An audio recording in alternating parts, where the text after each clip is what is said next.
안녕하세요. 어서 오십시오.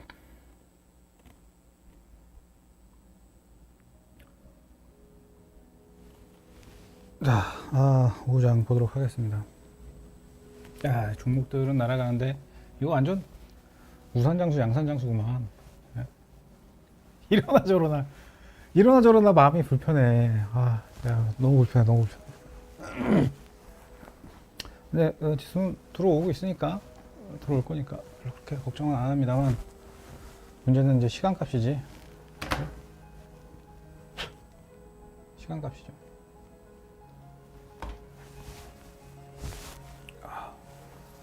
뭐 할까요, 우리 오후에?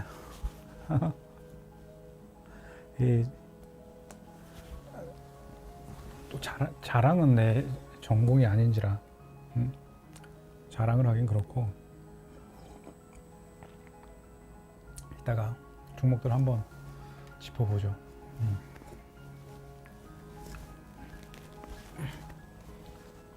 저 이쁘다고요? 아이고, 고맙습니다. 이뻐해 주셔서.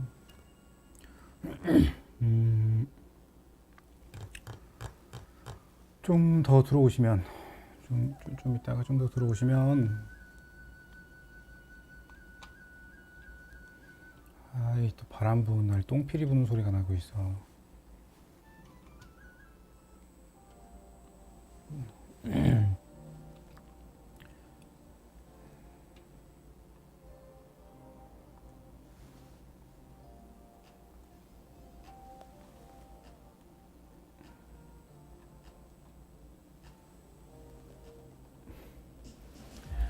아이고, 안 보인다.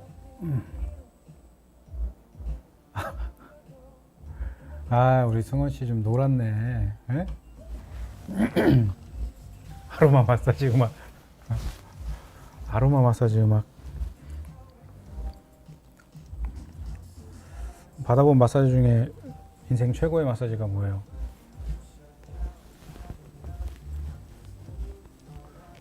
이 태국 마사지가 왓보 마사지잖아.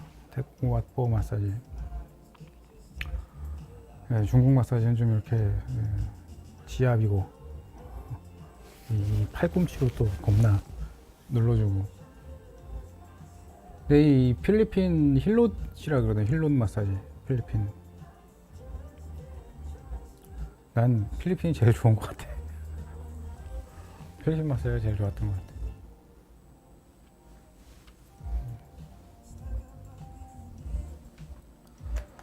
태국 마사지가 싫은 이유가 뭐냐면은, 태국 마사지가 싫은 이유가 뭐냐면, 태국 마사지는 필수 불가결하게 마사지를 해주는 사람이 맨발로 내 몸에 터치를 해야지 돼.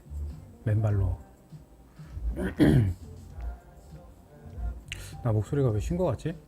코로나인가? 맨발로 이렇게 허벅지 뒷다리나 뭐 옆구리 같은 데 이렇게 발 댄단 말이야. 막 나는 그게 진짜 미칠 정도로 싫어요. 한 번은 이제 건전 마사지, 태국 마사지를 갔는데 이렇게 꺾어갖고 이렇게 발로 또 누르려 그러는 거야. 노! 노! 노! 풋! 노! 걔도 영어를 못 알아들어. 걔도 영어를 못해. 예, 발바닥 노터치. 그랬다니까. 태국 마사지, 나유라봉님아. 태국 마사지. 태국 마사지는 태국권도 아니고.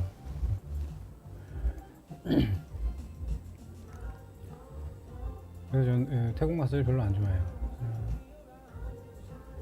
중국 황실 마사지나 필리핀 힐롯 마사지를 더 좋아하고. 근데 원래 우리나라도 이 스포츠 마사지 이전에 맹인들밖에 이 안마사 자격증이 안 나왔어요.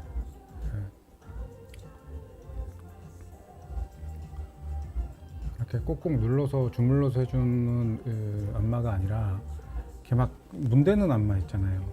근육을 이렇게 문대는 거, 이렇게 하는 거, 이렇게 문대는 거. 난 이거에 막 너무 간지럽고 아프고 이것도 싫어. 그냥 깔끔하게 이렇게 눌러주는 거. 그래서 내가 받아본 마사지 중에 최고는 뭐냐면 남자분들은 이걸 잘 기억하셔야 돼. 어설픈 데 가서 건전 마사지 찾아다니는 것보다 가장 좋은 마사지는 사우나 마사지예요. 예. 호텔 사우나 마사지나 그냥 일반 사우나에서도 목욕탕 때밀이 아저씨들이 해주는 마사지 있잖아. 이거는 야로가 없어. 근데 이 목욕탕 때밀이 아저씨들이 해주는 마사지도 단점이 있어. 내가 기겁을 할 뻔한 단점이 있어. 뭐냐면 기겁을 할 뻔한 게 뭐냐면 이게 목욕탕은 여기 구멍이 없어요. 여기 구멍이 없고 이제 여기 베개를 준단 말이야. 여기다 수건 깨끗이 해가지고 이제 사람이 이렇게 누워 있잖아. 어? 이렇게 누워 있잖아. 그래 이제 이 아저씨가 내 몸을 돌려 이렇게 몸을 한 바퀴 이렇게 돌린단 말이야. 몸이 이렇게 쓸 거 아니에요, 그죠? 이렇게 쓸 거 아니에요. 이 상태에서 이 아저씨의 포지션은 보통 때밀이 아저씨들이 선호하는 옷이 이제 이 상태에서 여기다가 고무줄을 하나 걸치고 있고 요 걸친 고무줄에 수건을 걸어. 네? 그래서 이제 고추만 가리는 거야. 그러니까 보통 대부분 이러고 있거나 남탕 가면은 이게 아니면 트렁크 반스를 입죠. 근데 트렁크 반스를 입는 것보다 차라리 수건을 걸치는 게 나아. 왜냐하면 트렁크 반스를 걸치면 하루 종일 물에 젖었다 말랐다 물에 젖었다 말랐다 하면서 쉰내가 난단 말이야. 그러니까 내가 이렇게 옆으로 누워갖고 아저씨가 여기 있으면 이제 쉰내가 폴폴 난단 말이지. 이게 또 냄새 맡고 있기가 고역이에요. 근데 어떻게 보면 이게 나을 수도 있어. 왜냐? 이 수건을 잘못 걸치잖아요? 그러면 나는 이제 이렇게 보고 있는데, 이렇게 침대 앞에서 이렇게 보고 있는데, 이 수건이 이 아저씨가 막, 이렇게 할 때마다 수건이 이렇게 살짝 이렇게 벌어질 때가 있어. 살짝 벌어지면은 이렇게 살짝 벌어지면 이렇게 딱, 어이차 이러는 거야. 그럼 나는 이러고 있다가 눈을 감고 있어야 되는데 이렇게 앞에서 딸랑딸랑거리는 게 보이잖아. 이게 단점이야. 그래서 사우나 마사지는 동네 마사지는 이제 아저씨가 뭘 입었나 일단 잘 봐야 되고, 호텔 사우나 가면은 안 그러죠. 호텔 사우나 가면은 이제 뭐 리시칼튼이나 지금 뉴월드 호텔이 뭘로 바뀌었지? 라마다나 이런 데 가면은 그래도 이렇게 딱 세신사들이 옷 입고 이렇게 해주지.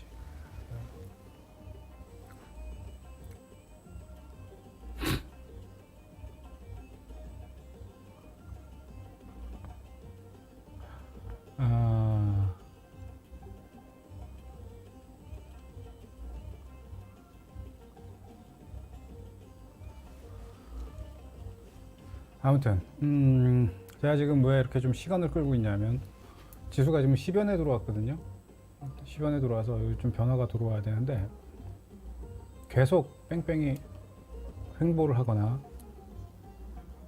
여기서 흐름이 나오거나 일도 양단에 선택을 해야 되는 구간이라 지켜보고 있습니다. 지금 현재 구간은 시가 구간이죠. 그죠? 시가가 350에 시작을 했으니까 시가 기준으로 위로, 그러니까 지금 오늘 중심선이 50.30인데 50.30 아래로 그리고 50.30 위로 거의 이제 배분이 되어 있는 상태인데, 중요한 건 오늘 나온 저점 48.45라는 수치가 야로예요.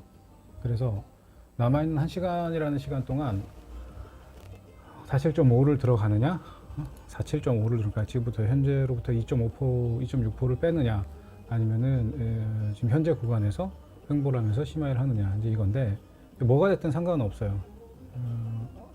그냥 아싸라게 독하게 가겠다고 하면은 그냥 계속 뺑뺑이 횡보를 하는 게 좋아. 왜냐하면 이미 포지션은 돌기 시작을 했고, 매집이 이제 오늘 계속 지난주부터 이어져 왔던 흐름 중에 오늘 이제 볼만한 매집세가 포착이 되기 시작했거든요. 볼만한 매집세가 포착이 되기 시작해서 이대로 흐름 이어가면 난 아주 좋을 거라고 편하게 보고 있고요. 오늘 드릴 이야기는 시장에 변해가고 있는 흐름들에 대해서 한 번 더 짚어볼 생각입니다. 오늘 우리 메타 방송 오전 방송에서는 제가 또 이 이야기를 하고 내가 또 왜 이렇게 얘기를 했을까 후회를 하고, 또 하나는 그나마 녹방을 안 넘겨놓은 게 다행이다. 녹방을 안 남겨놓은 게 다행이다. 이게 정말 자칫 다분히 정치적인 성향으로도 비춰질 수 있겠구나. 그래서 좀 후회를 했습니다. 오후 방송에서는 좀 많이 정화를 해서 제 생각은 배제하고 팩트만 갖고 이야기를 할 생각입니다. 오전과 오후 비교해 보시고 제 생각이 들어간 부분이 어떤 차이가 있는지 한번 판단해 보시기 바랍니다.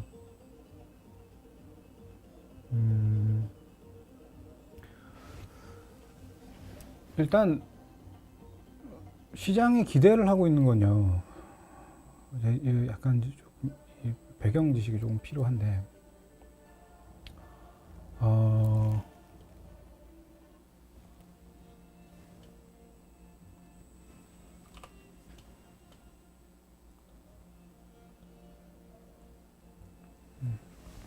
배경 지식이 좀 필요한데, 트럼프와 바이든, 트럼프가 불복을 하고 있고 트럼프의 변호인단이 제시한 증거들은 정말 빼도 박도 못하는 증거들, 정말 빼도 박도 못하는 증거들이고 이미 법원에서 진술을 할 때 거짓 진술하면 돼지각으로 진술하겠습니다 하고 사실을 말을 했어요.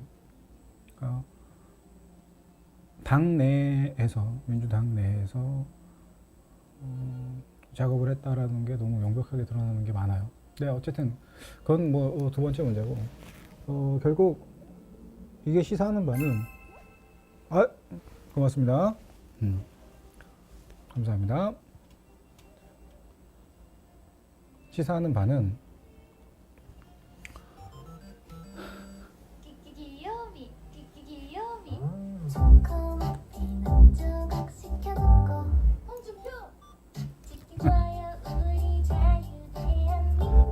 고맙습니다.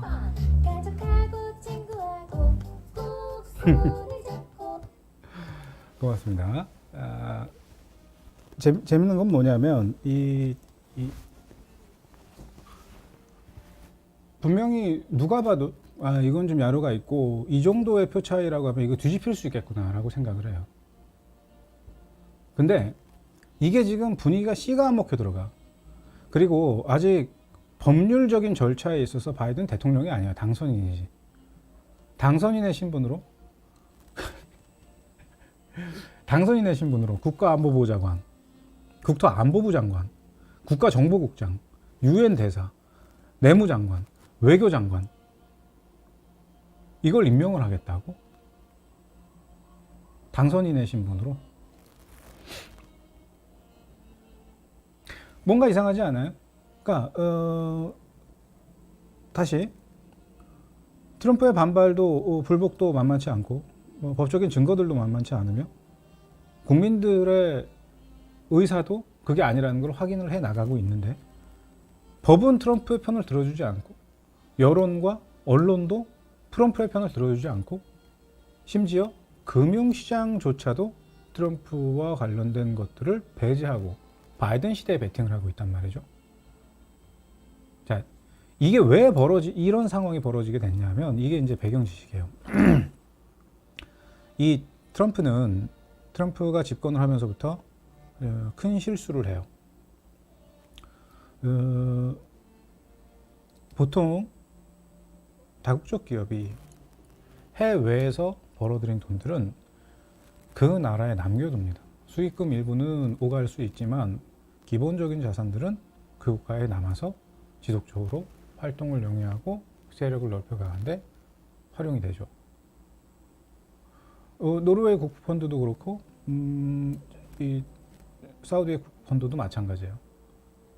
해외에 나가서 위험자산을 운영을 하든 안전자산을 운영을 하든 운용돼서 불어난 수익의 일부는 본토로 환원이 되고 왔다 갔다 하지만 전체 캐파에서 정말 미비한 수준이에요. 대다수는 그 나라에 머물러. 그러니까 이런 것들이 공적 자금에 대한 신뢰도를 높이는데 굉장히 큰 일조를 하게 되죠. 근데 미국이라는 나라는 이 달러가 왜 그런 시스템으로 움직였냐면 애당초 이제 베트남 같은 데에도 좋은 예가 될 수 있고 이미 동유럽에서 공산권 국가로 흡수가 2차 대전 이후에 흡수되려고 했던 국가들이 자유진영으로 넘어올 때도 마찬가지 맥락으로 작용을 하게 됩니다. 너네가 자본주의를 받아들이고 자유진영으로 넘어오면 우리가 너희를 키워주겠다. 이 개념으로 미국은 형제국과 동맹국들을 빠르게 확산시켜 나갔다. 전제는 그거예요. 개도국들과 이머징에서 제품을 생산을 하고 미국은 달러를 주고 그 국가들로부터 제품을 수급을 하게 되는 거죠. 그러면 결국 이 누이 좋고 매부 좋은 흐름, 이 전반적인 금융 시스템 속에서 이거는 그냥 미국만 잘 살기 위함이 아니라 그렇게 하기로 결정을 한 거야. 달러를 기축통화로 그렇게 정하자 결정이 된 거라고. 그렇게. 그래서 달러가 지금까지 만들어진 달러들은 대부분 해외로 나가서 다른 국가들이 받아주고 또 기업들이 받아주고 제품을 팔고 달러를 받는 형식으로 주변 국가들과 형제국, 동맹국들은 동반 성장을 해왔어요. 거기엔 중국도 포함되어 있고 그렇게 미국계 자본이 동부 해안 쪽으로 들어가서 성장을 시킨 지역과 그런 지역들을 토대로 일어설 수 있었던 게 중국이란 나라고 우리도 마찬가지고 그렇게 유입된 자산들로 인해서 국내 기업들도 커나갈 수 있었던 거예요. 이거는 이미 동남아시아 국가들뿐만 아니라 일부 중동 지역도 마찬가지고 이란도 그런 형제국의 한 축이었어요. 팔레비 왕조 전까지는. 이제 그 이후에 하메네이 집권 구조로 가게 되면서 이란은 중국이랑 똥구녕을 맞추기 시작을 하지. 그래서 기축통화의 가장 큰 핵심이었던 석유를 달러로만 거래하기로 했던 조약을 깨버리고 지들끼리 유로화로 거래할 수 있는 새로운 시장을 만들겠다 선포를 하면서 미국은 거기에 철퇴를 가하게 되죠. 여기에 사실 끼어 있었던 것도 이라크예요. 이라크도 이제 이 흐름에 간섭을 하고 있었고 결국 그래서 후세인은 엉덩이에 폭탄이 박히게 된 거야. 이라크에는 그게 없었죠. 화학 무기가 없었죠. 이라크에는. 결국 시간이 지나서 밝혀졌지만서도 눈을 씻고 차도 화학 무기는 없었어요. 생화학 무기는 없었어. 그것을 빌미로 이라크를 뒤집어 엎었었습니다. 물론 시간이 지나서 밝혀진 거지만 도덕적으로 문제가 있다. 그러나 그것을 크게 재조명하지 않는 이유는 그것이 그럴 만한 명분, 다른 명분을 갖추고 있었기 때문이에요. 첫째는 기축통화의 패권입니다. 권위. 이것이 무너지는 순간 자본진영은 붕괴하게 돼요. 이것을 붕괴시키려 하는 어떤 힘, 이것에 영향을 줄 수 있는 어떤 힘도 달러는 용납을 하지 않습니다. 자, 트럼프는 초기에 다시 미국을 위대하게라는 전제하에 국외에 있던 돈들을 국내로 송환을 시키기 시작을 해요. 세제 혜택을 주고 기업들을 불러들이고 돈을 불러들이고 그렇게 모인 돈들은 자사주를 매입해서 주가를 끌어올리는 역할을 하게 되죠. 17년도 주가 상승의 가장 큰 요인이 그 부분 때문이에요. 그러나 이 흐름은 옐런의 고압 경기 이후 주춤해서 움직일 수 있던 흐름을 다시 승계받아서 지수를 끌어올리고 경기를 확장시킬 수 있는 부분에 가장 큰 지대한 역할을 했기 때문에 그것만 가지고 나쁘다라고 볼 수는 없어, 사실. 그러나 그 행위의 결과값은 나쁘지 않으나 그 행위로 인해서 벌어질 수 있는 부수적인 것들은 죄다 배제가 된 거예요. 그러므로 인해서 달러가 바깥에 있던 돈들은 안으로 들어갔고 이제 여기에 한술 더 떠서 동맹국들을 위협을 하기 시작하죠. 보호비 명분으로. 우리 편에 서게 되고 자유진영을 받아들이면 우리가 너희를 보호해 줄게. 이게 미국의 동맹국에 대한 기본적인 전제였었고 태평양 칠함대뿐만 아니라 전 세계에서 지금 돌고 있는 미 항모전단의 주된 목표가 뭐야? 그리고 주일미군, 오키나와에 있는 주일미군, 주한미군, 각 미군이 주둔하고 있는 국가들 지역 다 요지에 들어가 있잖아요. 왜 그 요지에서 그들은 무엇을 하고 있냐고. 질서의 확립이란 말이죠. 질서의 확립. 핵을 보유해서 개자식이 된 게 아니에요, 이란이. 북한이 핵을 보유한 것만 갖고 문제가 되지 않아. 그래서 악의 축으로 표명이 된다고 하면 파키스탄도 핵을 보유하고 있는 국가예요. 단지 핵이라고 하는 것은 힘의 균형을 분배하는 데 있어서 특정 시점부터 핵을 보유하고 있는 국가들의 균등 분배가 이루어졌을 뿐이야. 핵을 보유하고 있는 국가들은. 거기에 신흥 세력이 들어와서 균형을 깨트리려고 하는 것은 그건 문제가 되는 거고, 또 하나는 참 허울 좋은 명분이거든. 그런 것들이. 엄연히 얘기하면은 북한도 데미지를 줄 수밖에 없었던 이유는 중국이랑 붙어 먹었기 때문이고, 이란도 데미지를 줄 수밖에 없었던 이유는 중국과 붙어 먹었기 때문이라고. 이렇게 해서 국내로 송환되고 지수를 끌어올리고 시장 경제를 정상화하는 과정에 있어서 아마도 그런 생각을 했을 거예요. 견제하면 될 거다. 견제하면 될 거다. 부더니도 중국도 노력을 했죠. 뭐 1대1론이 뭐니 해 가면서 힘든 국가들 들어가고 돈 빌려주고 이제 와갖고는 뭐 너 그거 갚을 돈 없으면은 향후 99년간 이 항구를 운영하는 비용은 우리가 가져갈게, 이런 식으로 양아치 짓을 하고 있고, 언제부턴가 그리스가 조용해진 이유는 중국의 자금이 들어가서 떠받쳤기 때문이고, 포르투갈도 마찬가지고 이탈리아도 마찬가지란 말이에요. 이렇게 중국계 자본이 들어가면서 감사합니다. 중국의 자본이 들어가면서 많은 것들이 재정렬되고 뭐야 이건 또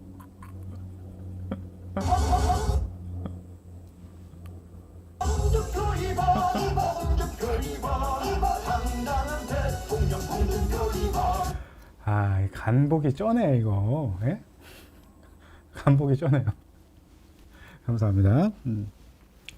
자, 일단 이런 전체적인 구조를 갖고 계속 견제를 해오고 눈치를 보고 중국은 기세를 펼쳐나가고 트럼프는 동맹을 해야 할 수 있는 상황을 자꾸 만들어내고, 오히려 그런 것들을 활용해서 중국은 옆에 가서 싸바싸바 바람을 집어넣고, 이게 점차 이 상태로 계속 가다 보면은 금방이거든.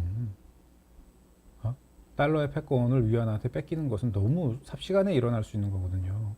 또한 이미 아프리카나 제3세계들을 치고 들어가면서 중국은 위안화를 보급을 하기 시작했고, 위안화의 전자화폐화가 진행이 되면서 더 빠른 속도로 더 광범위하게 더 급격하게 위안 보급이 되게 되고, 코로나가 아니어도 시장은 빠질 수 있다고 제가 말씀드렸죠. 코로나로 인해서 시장이 문제를 발생시켰다라는 이 구간의 연초에 막대한 돈을 풀어내는 데 있어서 초당적 지지를 받고 돈이 한 방에 빵 풀릴 수 있었던 이유는 경제가 안 좋았기 때문만은 아니에요. 명분이 필요했어요. 이 달러를 그만큼 풀고 풀어준 돈들을 각국에 배분을 빠르게 시켜야 할 명분이 필요했다고. 사실은. 그래서 어마어마한 돈들을 삽시간에 풀어냈던 거고, 풀린 돈들 누가 달라 그랬어? 누가 달라 그랬냐고 돈을. 연준이 먼저 달러 스와핑한 거예요. 연준이 먼저 스와핑한 거라고. 9개 국가들하고. 그때도 말씀드렸죠. 이거 그냥 가만히 있어도 돈 줄 거라고. 앞으로도 마찬가지고 싫다고 해도 돈을 꾸역꾸역 먹일 수 있는 상황을 만들고, 그게 아니면 기업들이 돈을 벌 수 있는 환경을 만들어 주거나, 그게 아니면 강제로라도 달러로 받아갈 수 있는 상황을 만들어 주게 될 거다. 그래서 얘까지 온 거란 말이야. 결국 미국은 확고한 명분을 갖고 있어요. 연준이라고 하는 것은 미국의 경기도 중요하지만 달러의 위상이야. 그게 가장 중요한 거예요. 그게 가장 중요한 게 연준의 역할이라고. 인플레이션 파이터라고 하는 건 달러 가치야. 결국 인플레이션이라고 하는 건 달러 가치를 조율하기 위해 존재하는 기구가 연준이란 말이에요. 한동안 그렇게 진행됐었던 것들은 사실 위태위태했죠. 지금 현재도 그렇고. 애당초 판을 이렇게 만들지 않았으면 이렇게 리스키하게 흔들리진 않았지 않겠느냐. 이게 사실 돈을 움직이는 주체들의 생각이라고. 미국 내에서. 앞서도 말씀드렸지만 바이든이 대통령이 되어야 한다라는 것을 뛰어넘어서 바이든이 대선 이후에 바이든이 고양이 털이 키보드에 있어서 바이든이 대선 이후에 트럼프에 대한 여론과 증거 조작과 관련된 많은 것들을 보여주고, 지금 도미니언도 이미 독일에서 압수가 되고, 증거들, 좌파계 자금들이 들어갔다는 거에 대한 속속들이 증거가 다 나왔음에도 끝이야. 뭐 이후에 뒤집힐 수도 있겠지. 그러나 아직 당선인의 신분으로 내정자들을 지명을 한다? 이걸 도대체 얼마나 빠른 속도로 그냥 굳혀놓고 오야부야 아예 그냥 바이든을 앉혀서 답을 내려고 하는 건가? 이런 생각이 들 정도로 그만큼 트럼프는 유대계에서는 좀 위험하다고 보는 시각이 강한 거고, 오히려 지금 인사에 내정된 사람들의 성향을 보게 되면은 첫째, 여기서 가장 핵심적인 인물이 블링컨하고 설리번이에요.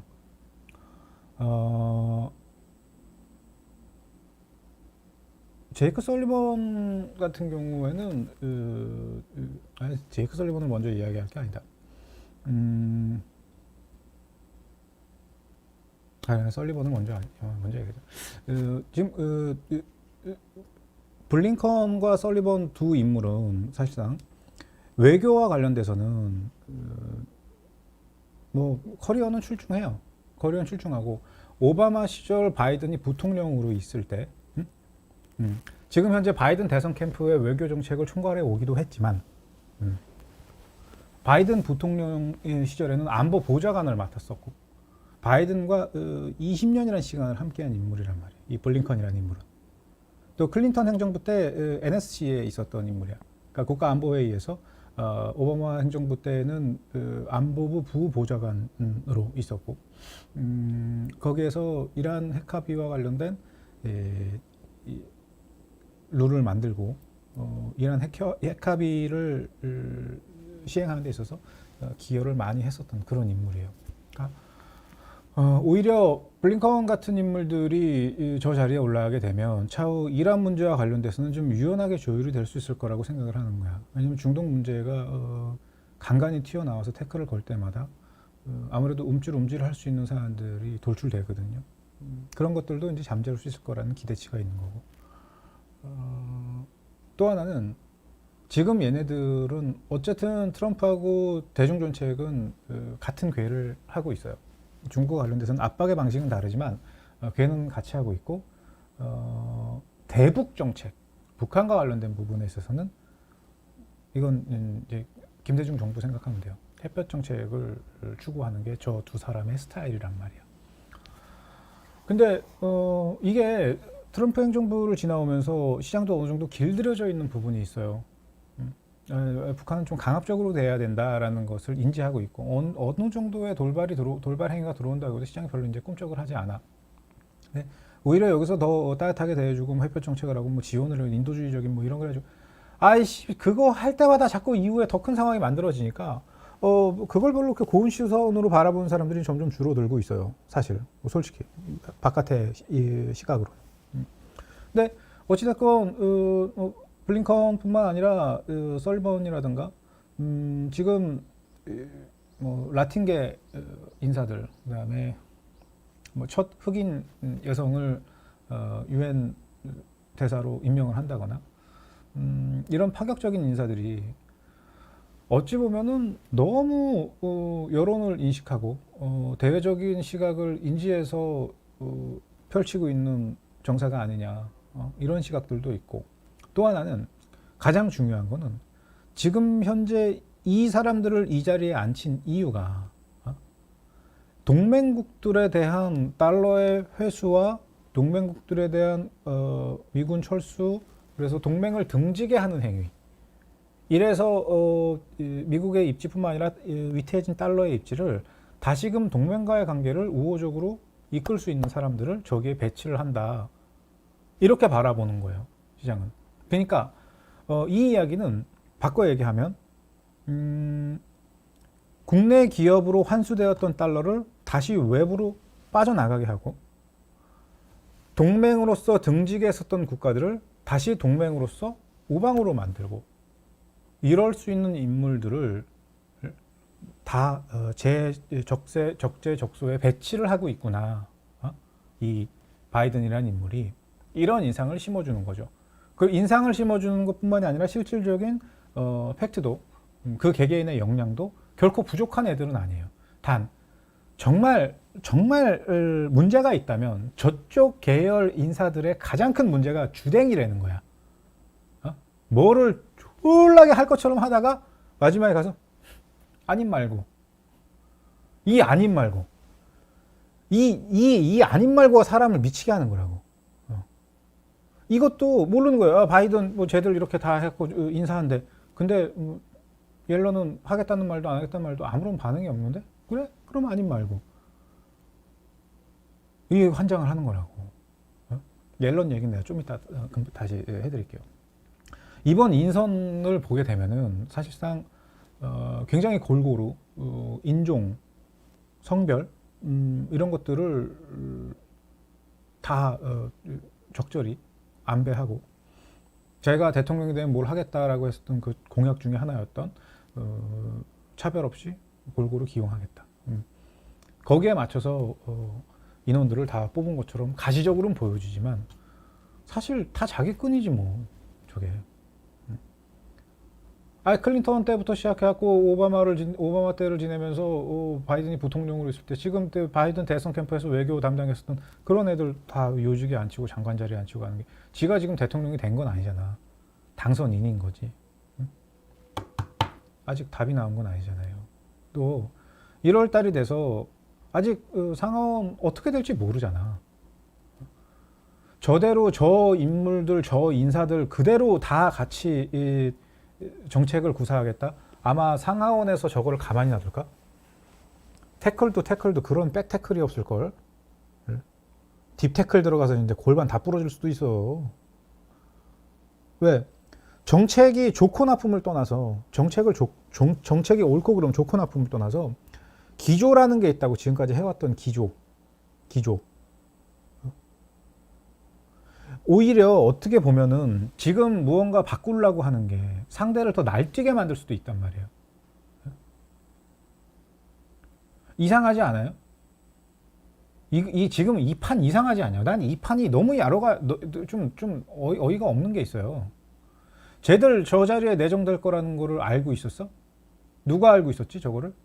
주말 되기 이전에? 왜 그러고 나서 뭐 얼마의 시간이 지났다고 쟤들 내정됐다는 이야기 이후에 달러가 이머징으로 더 많이 들어갈 것이고 앞으로 그렇게 피폐해졌던 것들 더 많이 올랐고 이런 말이 왜 나오지? 근래 들어서 지수 시가총액 상위 잡아 끌어올리면서 지수 끌어올리고 여기 시장 펌핑한 거는 짱깨 자금이 좀 큰데? 그러니까 뭐를 끼워 맞추려고 하지 않아도 합리적인 의심을 하게 되는 거죠. 합리적인 의심. 색안경을 끼고 보지 않으려 해도 그러니까 이런 부분들은 사실 좋게만 볼 수 있는 건 아니에요. 좋게만 볼 수 있는 부분은 아니야 이건. 또 하나 엄연히 이야기하면은 저것은 팩트인 건 맞아요. 네. 트럼프가 잘못했던 것을 원상복귀로 되돌린다? 오케이. 그러면은 우리 시장에서 또 빠져나갔던 외국계 자금들이 다시 들어오겠네. 장담할 수 있어? 얼마가 빠져나가는데요 그래서 우리 시장에서 얼마가 빠져나갔는데 얼마 안 빠져나갔어요. 들어와 있는 외국계 자금이 얼마인데 빠져나간 돈이 있다. 그 빠져나간 돈이 들어오면 뭐 얼마? 아니 무슨 앞뒤가 맞는 이야기를 해야지. 그렇구나 하고 고개를 끄덕이고 옳다구나 하고선 배때기를 후려잡고선 뭐 누워가지고 뭐 기쁘면 미소라도 짓지. 이건 뭐 온통 머리통 깨진 소리만 하고 있으니 이거 어떻게 동조를 해주고 어떻게 공감을 하고 어떻게 거기에 합리적인 생각을 갖다 붙일까 고민이야. 응? 틀린 말은 아니야. 틀린 말은 아니지만 그렇게 된다라는 것에 대한 보장은 할 수가 없는 거예요. 그러니까 이건 불확실성의 개념으로 접근을 할 것이 아니라 이것도 이러고 아님 말고 하면은 이거 어떡할 거냐고. 물론 저 부분이 시장에 반영된 것은 아니에요 아직. 저게 시장에 완전히 다 반영된 것은 아니야. 시간이 지나면은 바뀔 수 있어요. 또 아닌 것처럼 만들어질 수도 있고. 스먼스 고맙습니다.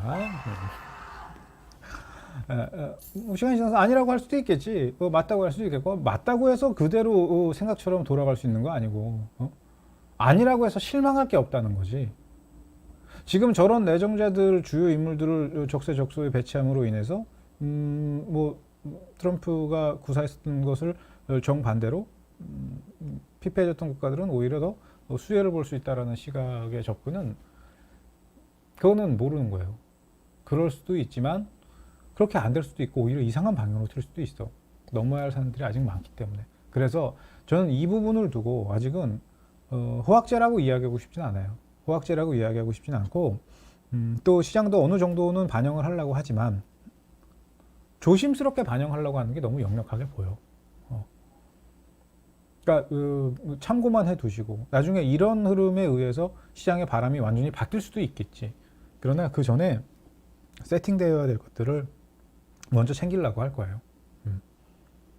또 지금 시장이 가장 크게 선반영을 했던 부분은 뭐냐 하면 재무장관 자리에 옐런을 안 친다는 거예요.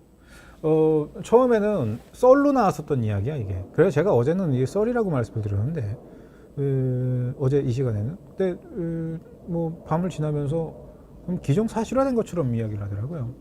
그러니까 옐런은 아직 여기에 대해서는 어떤 피드백이 없어요. 근데 이것도 좀 합리적으로 생각해 보면 좀 어이가 없는 부분이기는 해. 뭐냐 하면 트럼프와 등을 지고 나갔다. 물론 뭐 트럼프가 좀 많이 갈구긴 했지. 자신의 의사대로 따라주지 않는 연준을 많이 갈구긴 했어. 그런데 그래서 만약에 옐런이 나간 거라고 하면 역대 연준 의장들이 연임을 하지 않은 의장은 없어요. 연임을 하지 않은 의장이 없다고. 옐런이 최초야 거의.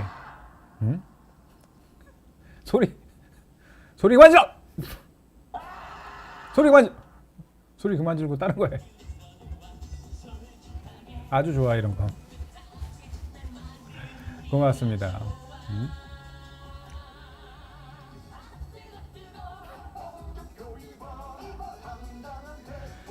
이거 하루 종일 맴돌아 이게. 응? 고양이 밥을 주다가도 이 버튼이 있어요. 그러니까 2번을 눌러야지 밥이 나오거든 기계에서.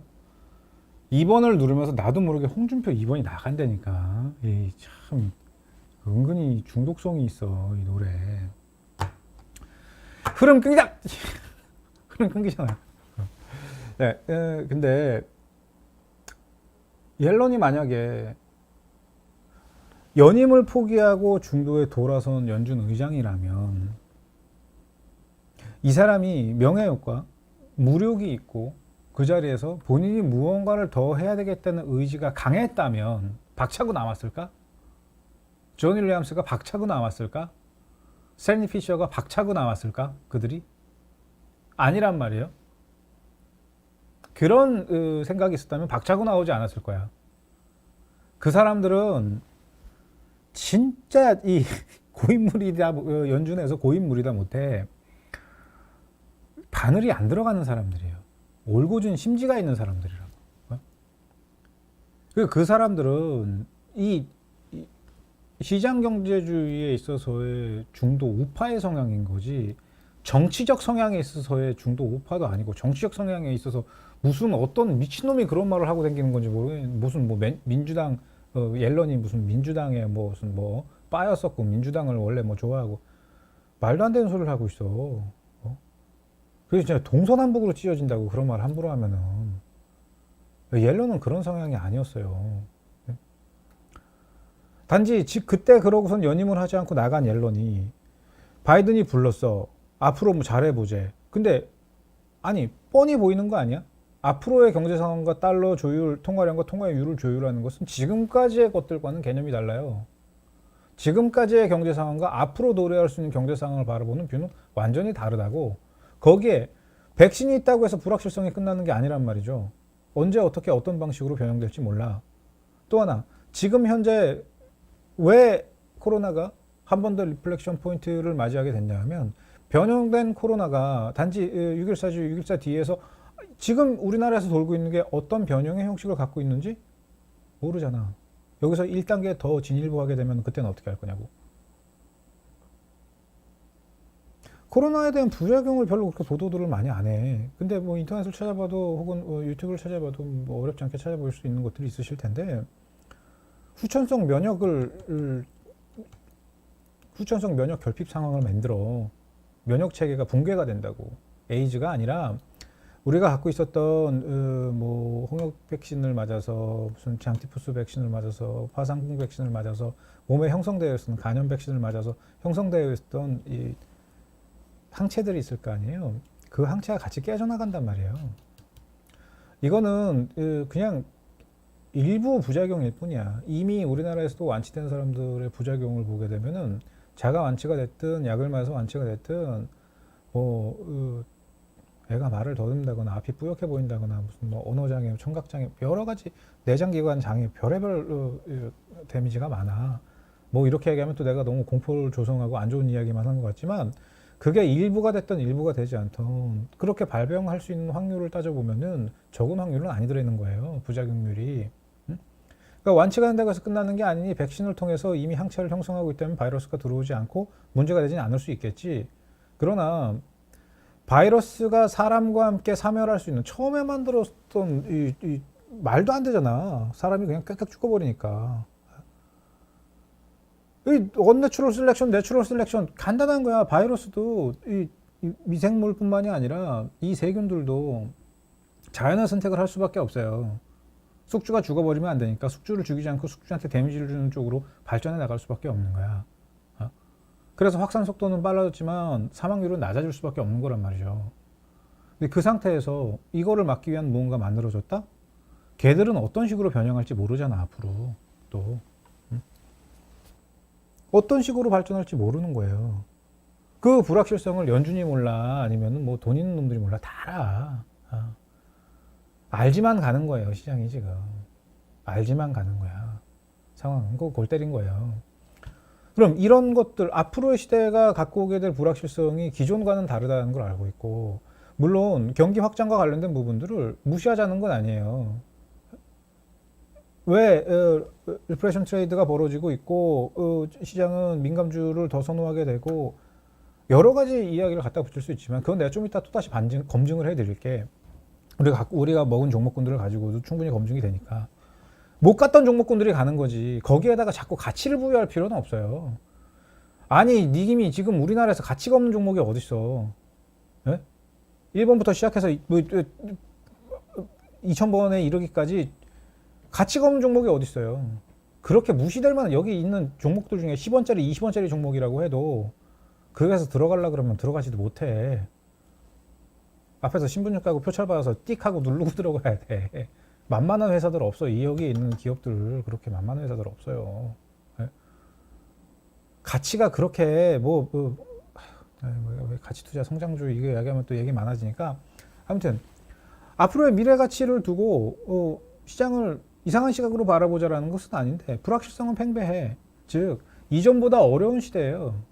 주가는 지금보다 더 올라갈 수 있다는 것에 대해서 조금 궤를 달리해서 봐야 될 부분들이 있는 거고 경제와 통화율 그 다음에 달러의 기축통화의 위상이라는 부분만 따져봤을 때는 사실상 앞으로 견제해야 될 것들 뿐만 아니라 조율해 나가야 될 것은 더 많아요. 피곤하죠. 무엇보다 자꾸 성향이 맞다는데 성향이 그렇게 잘 맞아떨어지진 않아요. 옐런이랑 바이든의 지금 얘들이랑. 더욱이 상하원 공화당 이미 장악하고 나면은 더 힘들어질 수도 있어. 그럼 이런 상황을 무릅쓰고 옐런이 재무장관으로 온다는 것은 명예욕이야? 아니면 나라를 일으키겠다라고 하는 무슨 어떤 관직에 대한 열망이야? 아니면 뭐 천인 하늘의 뜻을 받아서 뭐 국민들을 신처럼 모시겠다라는 뭐 그런 뭐 군주의 정신으로 일임하는 거야? 그럴 거면은 트럼프 밑에 나오질 않았지. 그럴 거면 나오질 않았죠. 안 그래요?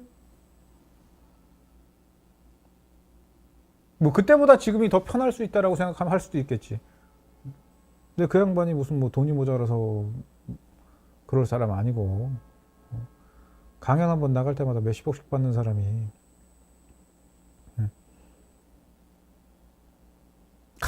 강연료로만 한 달에 100억을 넘게 버는 그 양반이 무슨 돈이 모자라서 하겠습니까? 명예가 부족해서 하겠습니까?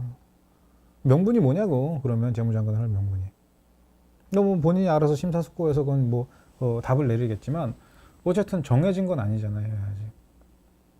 또 옐런이 재무장관을 하게 되면 지금 현재 제롬 파월도 옐런과 함께 했었던 옐런 시대에 연준 이사로 있었던 사람이에요.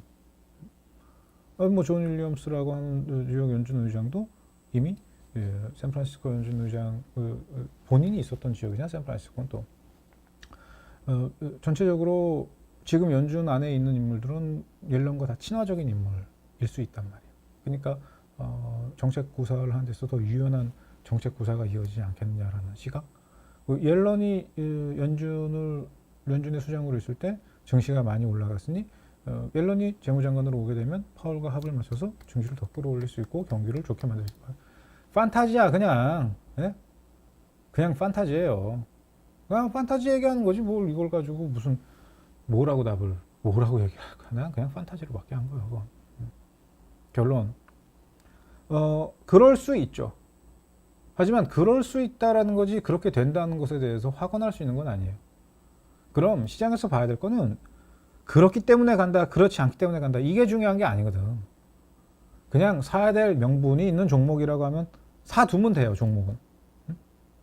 일례로 뭐 내가 청산한 다음에 얘기한다고 말씀을 드렸으니까. 그리고 오늘 우리 지금 이 자리에서 제가 말씀드렸던 종목 중에 세아베스틸 있죠. 세아베스틸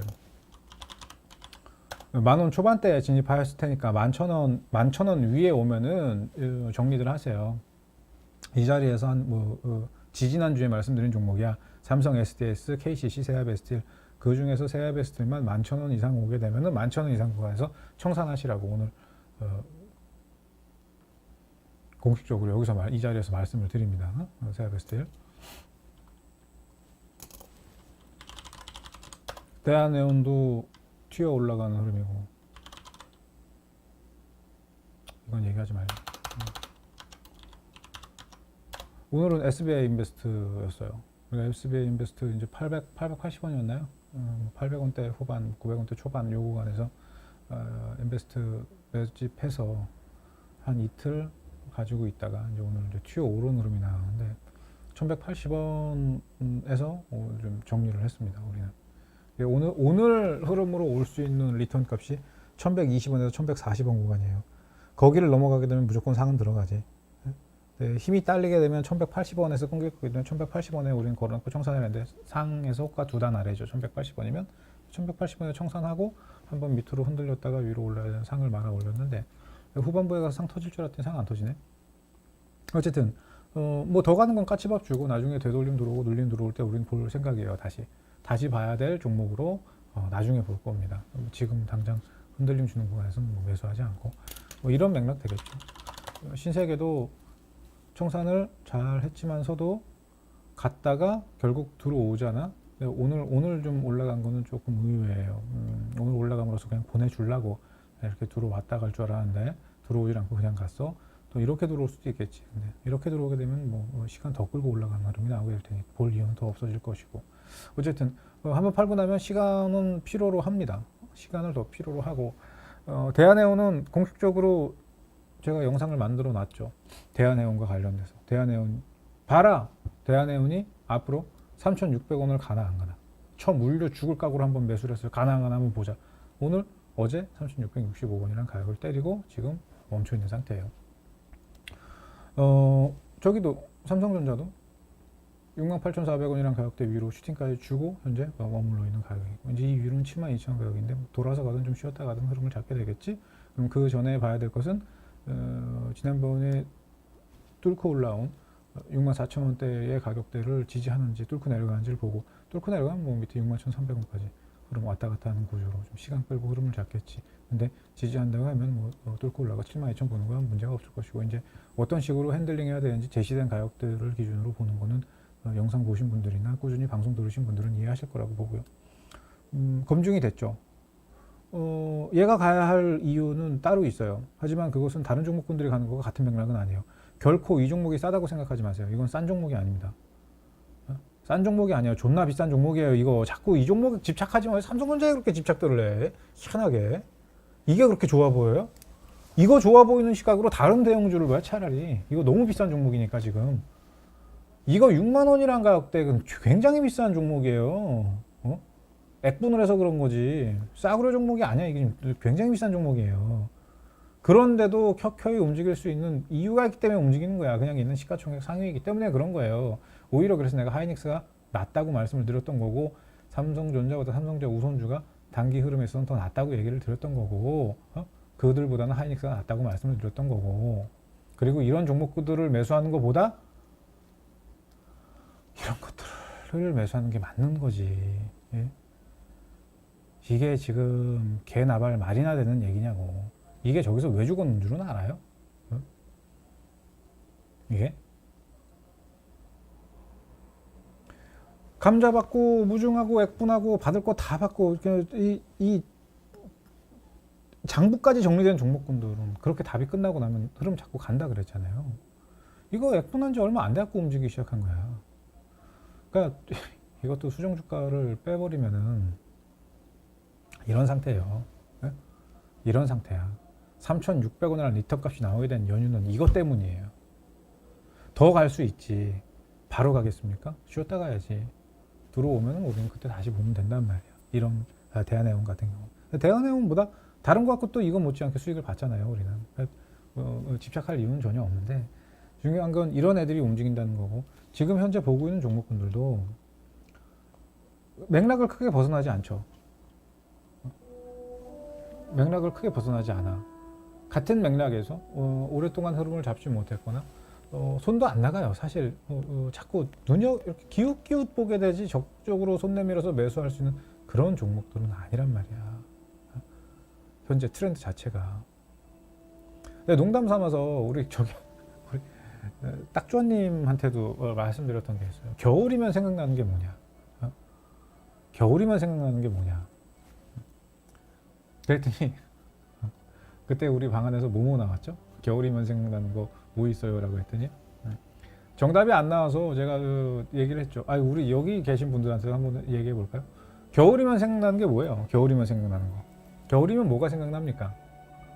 겨울이면. 답을 그렇게 빨리 얘기해 버리면 어떻게 여기 있는 사람들한테 물어보니까! 겨울이면 호빵이 생각나잖아. 찬바람이 싸늘하게 해. 삼립을 사야지 그러면. 예? 정작 이거는 사서 뭐 많이 안 먹고 안 샀죠 이거 그때. 다른 거 사느라고 우리. 간단한 거야. 근데 SPC 삼립은 꽤 오래 못 가지 않았어요. 물론 월봉 보면은 한번 흐름을 주긴 했었지만서도 한 번 반반은 들어갈 때가 됐다고. 계절적인 요인 따져서. 그래봐야 5년밖에 안 됐잖아. 이런 애들도 움직이는데 10수년간 모두 움직인 종목군들 여기서 이만큼 올라온 게 뭐 그렇게 중요하겠냐고. 어제 저희 가족분들한테는 이걸 얘기했어요. 여기 있네. LG생건 같은 종목군들 말씀드렸어. 싸단 말이야 이것도. 이거 비싸 보이죠. 근데 이게 싸다는 개념은 어떤 개념이냐면 많이 내려와서 올라올 수 있는 이 짤짤이 종목군들을 구치가 큰 금액을 갖고 운영하시는 분들이 2천만 원, 3천만 원, 5천만 원 빵빵 매수하기는 부담스럽잖아요. 그러니까 그분들이 조금 어느 정도 시원시원하게 매수할 수 있는 그런 종목으로 대형주를 하나 이렇게 묶어 놓는다고 하면 뭐 KCC가 됐든 LG생건이 됐든 이런 것들 그냥 100만 원짜리 심심할 때 그냥 하나 이렇게 내려올 때마다 잡아두면 130만 원에 출발해서 이제 150만 원 이게 뭐가 그렇게 비싸? 기업 가치로 봐도 그렇고 꾸준하게 흔들면서 장기에 거쳐서 움직이는 종목인데 시원시원한 흐름이 나오겠습니까? 저게 이런 짤짤이 종목군들만큼 밑에서 바닥에서 움직이는 종목군들 1억 원어치 매수하라고 하면 본인 매수하는 것만 해도 호가가 막 철렁철렁 하잖아. 나중에 물량 던질 때 생각해 보면 그런 거 감안해서 조금씩 볼 때 활용하시라고 말씀을 드린 거예요. 저기 또 몰빵하라는 이야기도 아니고 없는 분들이 저거 사겠다고 현금이 부족하신 분들이 저거 사겠다고 막 아웅다웅 달겨들 이유도 없다는 거야. 오히려 저런 걸 사는 것보다는 중소형 종목군들 SP 삼립 같은 것뿐만 아니라 이것도 지금 보면 안 돼. 이거 사려는 거 아니에요. 아무튼 뭐라고 말을 못해요. 제가 그 SBI 인베스트 같은 경우도 어제 그제도 말씀드렸잖아요. 이런 것들이 많이 있지만 팡팡 튈 게 몇 개 안 된다 그랬잖아. 그러니까 내가 공유를 못 하는 거예요. 첫째는 규모가 크지 않고, 둘째는 오전장 대응, 뭐 저하고 같이 있을 때 매매를 하시는 게 아니잖아요. 뭐 또 이렇게 스쳐 지나가다 들으신 분들이 얼마의 비중으로 어떻게 매수했는지도 모르겠고, 나는. 필요하신 분들 말씀하시면 카톡방 들어오셔서 같이 하세요 말씀드렸지만서도 자꾸 재고 있잖아, 다들. 그러니까 뭐 안 오셔도 됩니다. 저희야 그냥 저희끼리 해도 상관없으니까 상관없는데, 그래서 내가 겁이 나는 거예요. 좀 신경이 쓰이는 거야. 이런 걸 해갖고 내가 이런 거 카톡에다 유튜브에 얘기했는데 또 들고 또 피곤해하는 사람이 있지 않을까? 그럼 신경이 쓰이지. 뭔가 신경 쓸 거리가 있으면 내가 포지션 보는 것도 문제가 생겨요. 그래서 최대한 좀 그런 것들은 배제하고 가고자 하는 어떤 한켠에 솔직한 마음이 있고, 충분히 내가 어떻게 대응해 드릴 수 있는 대응의 여지가 없다는 것도 그렇고, 사고 나도 또 상황 발생하면 피곤해지니까. 그래서 작은 종목군들은 가급적 시세 망가지고 또 삽시간에 퍼지니까. 골 때린 게 뭐냐면은 대한해운도 우리 보고 조금 있다가 막 날아가는 흐름 나오고, 또 다른 것도 뭐 그렇게 가고 그러니까 이제 좀 신경이 쓰이긴 해요. 물량들 몇 개 없다 그랬지, 종목이. 그러니까 유튜브에서 한번 공개가 되거나 다른 데서 뭐 이렇게 연합으로 치고 들어오면은 삽시간에 시세가 나가버리니까. 그때 주체들이 나가는지를 봐야 되는데, 다행히 주체가 안 나간 것들은 몇 번 흔들면서 흐름을 더 주겠지만, 그런 흐름 속에 주체가 이탈을 해버리게 되면, 묻힌다고 주체가 이탈을 한 게, 매수주체 이탈한 게 묻혀버린단 말이에요. 지금 여기서 상황 한 번 더 가고 막 이렇게 움직인다면 주체 묻혀버린다고. 그럼 그렇게 물려버리면은 헤어나오는데 또 시간 걸려. 지금 팽글팽글 종목 돌아가는 것들, 짧게 볼 것들도 많이 있고, 터치해가면서 볼 것들도 많이 있는데, 물론 묵혀둬야 될 것들도 있지만, 괜히 들어가서 묶여버리면 피곤해지잖아. 그래서 좀 그런 것들이 좀 신경이 많이 쓰이는 편이고. 잠깐만요.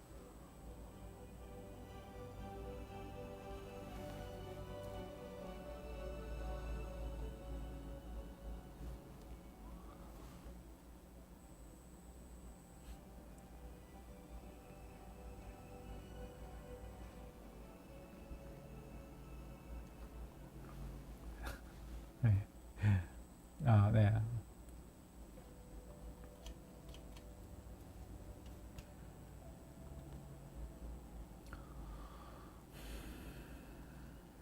조금 더 잡고 싶은데 일단 기다리죠.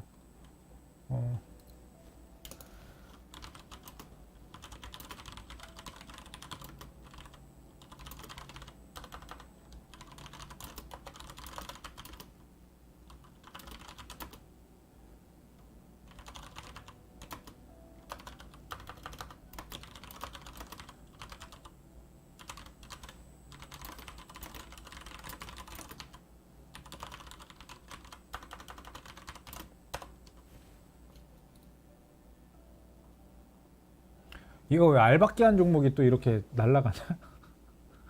알박기 한 종목 이거 계속 오늘 계속 발랑발랑거리더만. 아침에 한번 지금 현재 구간까지 왔다가 발랑발랑 하다가 종가 보고 놓으니까 또 오늘 고가 또 갱신했네, 얘가. 어제 알박은 종목이죠, 이거.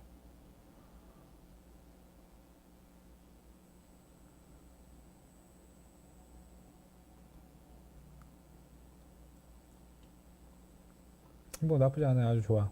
아주 바람직해. 근데 이제는 제가 좀 사고 싶었던 종목군들을 싸게 사고, 다시 들어온 종목군들 밑에서 되받아치기 위해서는 좀 조정이 들어왔으면 좋겠다는 생각을 하거든요. 이미 지금 현재 국내 기관들 수급은 하방 수급으로 쏠려 있는 상태고, 외국인이 수급을 살살 돌리기 시작을 했어요, 지금. 일부 포지션을. 근데 여기서 말하는 외국인은 누가 주축이 되어야 진땡 흐름이 나오냐가 관건인데, 오늘 형들 수급이 포착되고 있으니까 좀 바람직한 흐름이 나올 거라고 보고, 지수가 어느 정도 들어온다고 해도 종목군들 그렇게 신경 크게 쓸 필요 없어요. 또 적정선에 종목들의 후퇴가 들어와야지 더 올라갈 수 있는 전제를 만들고요. 지금 뭐 앞으로 높은 구간의 상승을 만들어내기 위해서라도 조율을 계속하면서 움직여줘야지 돼요. 그런 것들이 뭐 피곤한 구조의 흐름으로 진행되지는 않을 거라고 보고, 오히려 알고 있는 사람들은 그런 흐름들을 좋은 매수의 기회로 삼아야 될 거고요. 그다음에 또 하나는 물려있던 종목군들이나 이제 피곤한 종목들 계속 들고 물고 늘어지기보다는 한 번씩 흐름이 톡톡 치고 올라온 흐름 나올 때 톡 치고 올라올 때 조금 빼서 사봐야 된다는 종목군들 조금 박아보고, 또 톡 치고 올라왔다 흔들리고 할 때 조금 빼고 옮겨보고, 그럼 얘 이렇게 톡 치고 움직일 때 얘를 막 이렇게 올라간단 말이야. 사고 빼고 하면서 좀 운용을 하는 게 훨씬 더 유리하고, 제가 계속 말씀드리는 사안이지만 끊어먹되 알아서 되사야 된다라는 거 하고, 웬만하면 끊어먹지 말고 가져가야 된다라는 거. 저야 아침에 지수하고 수치하고 눈에 못 들어갔다. 수치하고 종목군들을 온갖 도구를 활용해서 다 보고 있으니까, 기계적인 부분들을 활용해서 보고 있으니까 매매를 끊어치고 뭐하고 할 수 있지만서도 그게 쉬운 건 아니거든요. 종포트에 종목이 많으면 나야 그걸 보는 게 일이지만 여러분들은 그걸 보는 게 일인 사람들이 아니잖아요. 그럼 포트의 종목이 하다못해 뭐 3개, 5개, 3개만 된다고 해도 종목 실시간으로 그거 보면서 대응하는 거 쉬운 게 아니에요, 사실. 초심자들이. 좀 뭐 된다 그래서 뭐 한 뭐 종목이 10개, 뭐 20개 갖고 간다고 하면 그거 어떻게 해. 그거는 저도 내가 감당할 수 있는 종목의 개수가 있어요. 아예 뭐 장기로 묶어서 정말 가치 투자 들어간다고 했을 때는 이야기가 달라지겠지만, 이거 좀 끊어치고 하면서 가져간다고 하면은 이거 볼 수 있는데 한계가 있는 거예요. 아무리 한다 종목들을 내가 장치를 활용해서 보고 이것저것 본다고 해도. 그러니까 너무 백화점처럼 종목들 늘리지 마시고, 분산하면 분산할수록 좋다고만 할 수는 없어요. 갈 때 힘있게 먹을 수 있는 것들을 적정 비중으로 안배해서 가져가는 것도 중요해. 그냥 10% 정도씩 때에 따라서는 10%짜리 20%로 늘려서 가져가고, 진짜 뭐 30% 늘려서 가져가고, 다시 10%로 크래킹해서 나눠서 가져가고, 그냥 이 정도 선에서 포트를 쪼개세요. 1%씩 1%씩 2%씩 이렇게 사지 마시고. 그거는 아닙니다. 그렇게 따지면 시시때때 안 가는 종목 없고, 그렇게 따지면 모든 게 다 좋을 수밖에 없어 보이는 거야. 사람이 원래 그래. 10개 중에 2개만 좋으면 나머지 8개도 좋다고 생각을 하게끔 만드는 게 뇌가 갖고 있는 인지적 구조와의 하나야. 반대의 경우도 마찬가지고.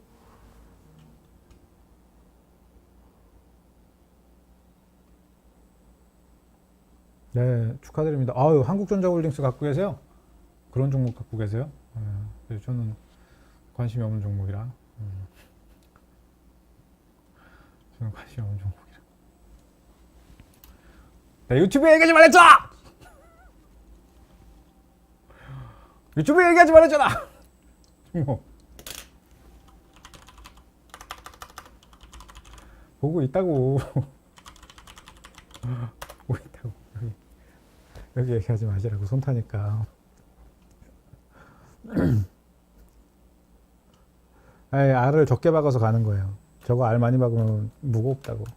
티 안 나게 그냥 알만 박아놔요. 저거는 넣었다 뺐다 안 할 거니. 좀 그래. 저 이제 구체적으로 내가 지금 여기서 얘기를 못해.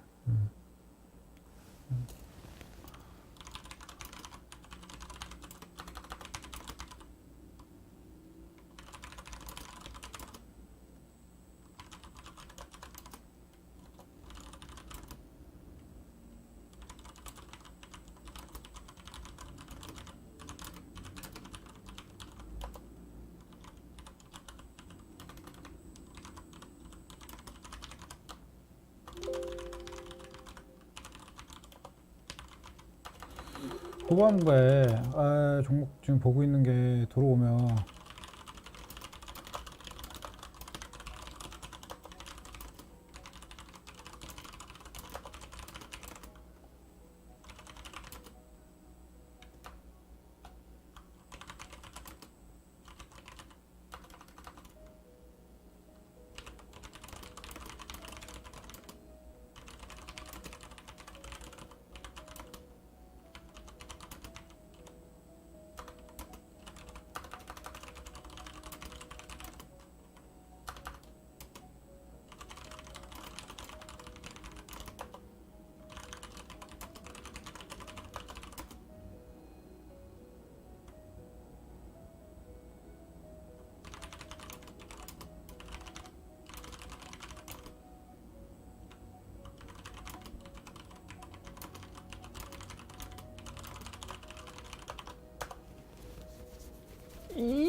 아 이거 오늘 이렇게 치면 안 되는데. 이거 오늘 치면 안 되는데.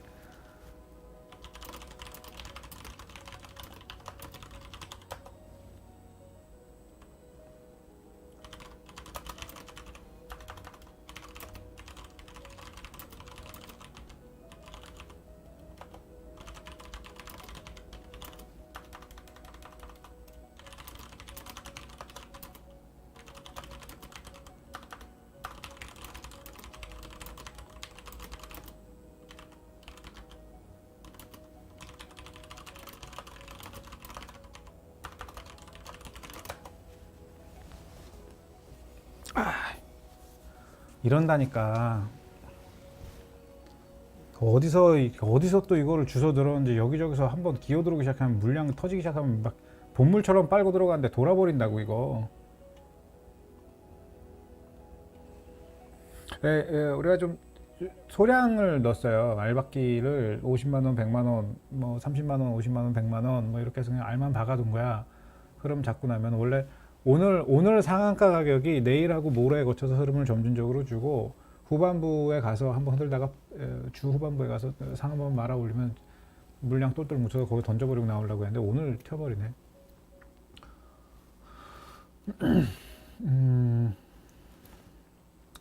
피치 못하게 공개가 돼버린 종목이니까.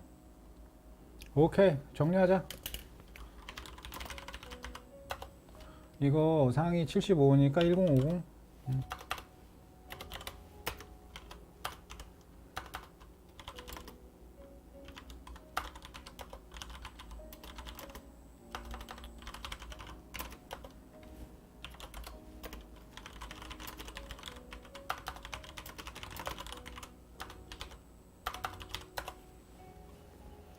에이, 또 뭐 하루에 상에 막 2개씩 가고 그래. 아, 진짜 민망하게. 기술 초풍하게 움직이네, 진짜 오늘.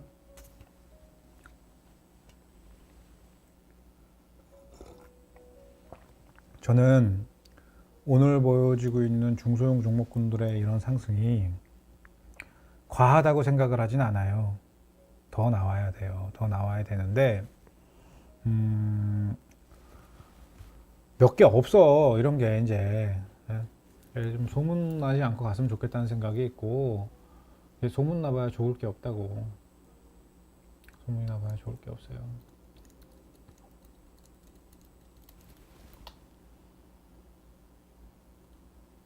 빡시게 움직인다 진짜 요즘 정말로. 저는 제가 잘해서가 아니라 지금 운때가 맞아서 그런 거고 이런 종목군들이 움직여야 된다라고 말씀드리고 계속 이제 매집을 해왔던 것들이 이제 빛을 바라보는 거지. 뭐, 너무 이렇게 과찬의 시각으로 띄워주시고 그래서 그동안 못한 게 많이 있는데 송구스럽기도 합니다. 아무튼 뭐 이런 것들 말고도 오늘 좀 2개 종목, 어제 오늘 해서 신규 종목의 포트에는 2개가 더 포함이 되어 있죠. 3개가 더 포함이 되어 있죠. SBI 정리해서 들어간 종목과 그다음에 아주 글로벌한 시장에서 움직이고 있는 종목과 그리고 엔지니어링 또 잘하는 회사 뭐 이런 것들을 갖고 있잖아요. 근데 제가 좀 걱정되는 건 뭐냐면 근래 들어서 어떤 상한가를 빨리 치고 말고 들어가는 흐름들이 나오니까 다른 종목들이 그런 흐름이 안 나오게 되면 상대적으로 꼬무룩해져요, 사람이. 요것도 매수하면 좀 이따 튀겠구나 이런 생각했는데 좀 이따 안 튀잖아? 그러면 좀 꼬무룩해진다고. 그래서 제가 막 상치고 올라왔을 때 어떤 수익이 크게 났을 때 이렇게 여러분들 푸시하고 무슨 축하합니다 이걸 잘 안 하려고 하는 거예요. 항상 좀 평정심을 좀 유지했으면. 저라고 뭐 기분이 왜 안 좋겠어요. 저도 기분이 좋죠. 여러분들 내가 추천드린 종목 보면 빵빵 터지고 하면 기분이 좋지. 근데 그런 거를 너무 내가 띄우고 그러면 안 좋을 때 내가 그렇다고 울 수는 없잖아요. 안 좋을 때 뭐 속 문드러지는데 문드러진 거 뭐 여러분들한테 한숨 푹푹 쉬면서 얘기하지 못하듯이 좋을 때도 좀 그런 걸 내가 좀 자중을 하려고 해요. 여러분들도 그런 좀 제 속마음을 이해해 주시고 왜 저 새끼는 지가 추천한 종목이 저렇게 잘 가는데 분위기를 초치고 자빠져 있을까 이렇게 생각하지 마시고 오래 롱런 하려면 필요한 부분이에요. 그게 오래 보고 오래 대응해 나가기 위해서 필요한 것들이니까 그래서 저희가 그런 거에 대해서 신경 쓰지 마시고 여러분들 할 거 하시되 적절히 여러분들도 텐션을 항상 조율하면서 봐주셨으면 하는 바람이고 정리해 보겠습니다. 뭐 종목들이 많이 잘 가는데 그렇다고 해서 뭐 여러분들 뭐 가입하세요 그거 컨셉 아니잖아요 지금. 메타TV 뭐 가입한다고 해도 회원 받아줄 것도 아니고 가입하세요 컨셉으로 가고 있는 거 아니니까 모르겠어요. 나도 사실 요즘 뭘 어떻게 해야 될지. 그래서 저도 좀 팍팍한데 많은 게 메타 유료 회원들을 늘리고 싶은 그런 생각은 없고 좀 더 참여하는 마음으로 여러분들 제가 베풀 수 있는 것들 더 베풀고 도움 드릴 수 있는 것들 도움 드리고 여러분들이 그래서 수익을 많이 보시면은 뭐 이렇게 어느 날 갑자기 화면 보는데 저 새끼 피죽도 못 먹은 것처럼 좀 얼굴이 안 좋다 하면은 뭐 여러분들 밥 한 번 사주시고 하면 됩니다. 그렇게 그게 나은 것 같아. 일한 만큼 일하지 않은 자 먹지도 말라. 일한 만큼 버는 거야. 세상은. 물 들어올 때 노 저을 수 있는 용기가 필요하고요. 신뢰, 글쎄 제가 여러분들한테 신뢰를 많이 못 드리는 부분도 있지만 검증이라고 해서 자랑할 것들 늘어놓고 몇 프로가 갔네, 뭐 몇십 프로가 갔네. 그게 뭐 중요합니까? 그걸로 인해서 내가 어떤 밥벌이를 삼고 그걸로 인해서 그렇다면 뭐 얘기가 달라지겠지만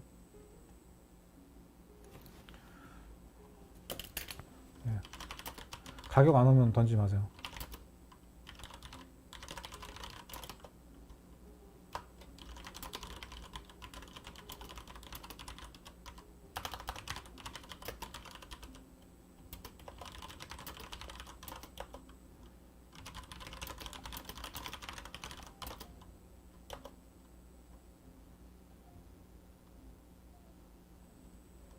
이때 어른 말씀하시는데 가격이 왔네. 예? 팔렸네요.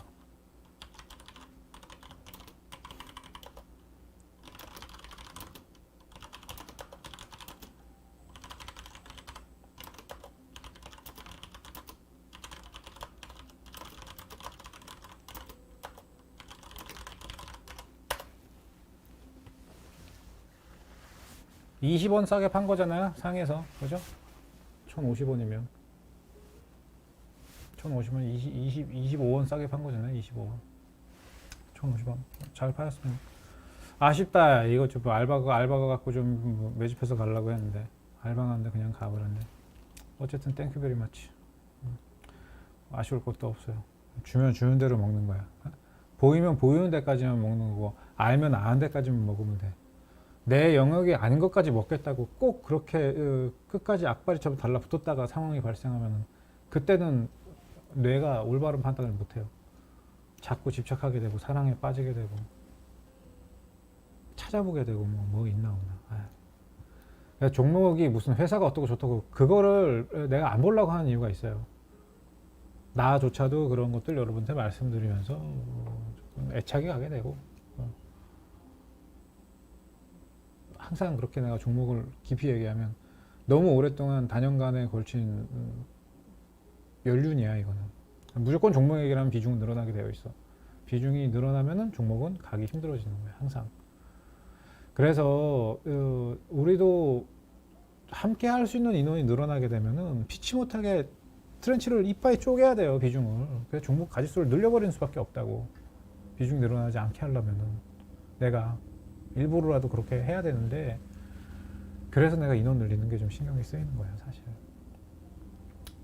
그러니까 그런 것들 여러분들이 감안하셔서 그 다음에 수익들 많이 보시고 수익 많이 보셔서 시원하게 또 이렇게 후원도 해주시고 오늘 후원해 주신 가족분들 감사드립니다. 앞으로 꾸준히 열심히 더 크고 빠른 수익을 위해서 빠른은 취소 더 큰 수익을 위해서 노력할 테니 여러분들도 잘 따라오시고 우리 가족분들 많이 이뻐해 주십시오. 우리 선물팀은 현물팀에 비해서 요 근래 수익성이 조금 부진합니다. 제가 이상한 고집은 아닌데 눈으로 보이는 수급은 좀 상이한데 좀 억지로 잡아쳐 올리는 성향이 좀 있어서 오늘도 사실은 좀 고민을 했어요. 시초 이후에 콜을 좀 볼까. 역시나 지수 움직임 대비 콜 수익률은 굉장히 저조하게 나왔고 오늘 또 핑계 같은 이야기라 내가 이야기를 안 한 거고요. 후반부 들어가면서 수급 조율이 원하는 만큼 생각했던 바대로 조율이 됐습니다. 그래서 이제 뭐 답 나올 거라고 봐요. 내일이 우리한테는 좀 중요한 날이 될 거라고 보고 적절히 거기에 맞춰서 좀 대응하도록 하겠습니다. 오늘 양팀 모두 너무 수고들 많이 하셨습니다. 나쁘지 않았던 하루였죠. 아침에 제가 말씀드렸죠. 특정 행사가가 봐야 될 수치 거기까지 한번 가져가 보려고. 대응이고 나발이고 이게 좀 야마가 돌아가지고 이걸 그럴 이유가 있나 싶기도 하고 한번 가져가 보려고.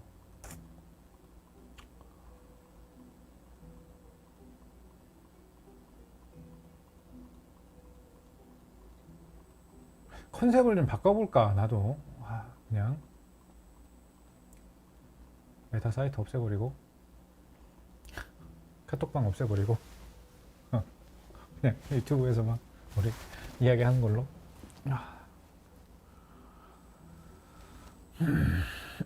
그럴 수는 없지. 근데 우리 가족분들하고 한 약속이 있어서 그럴 수가 없어요.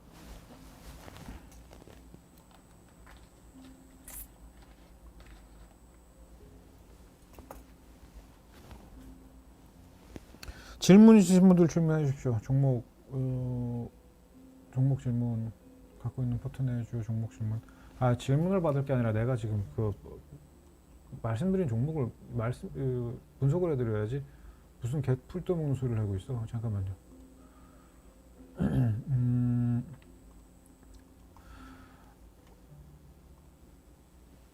SDS 하고요.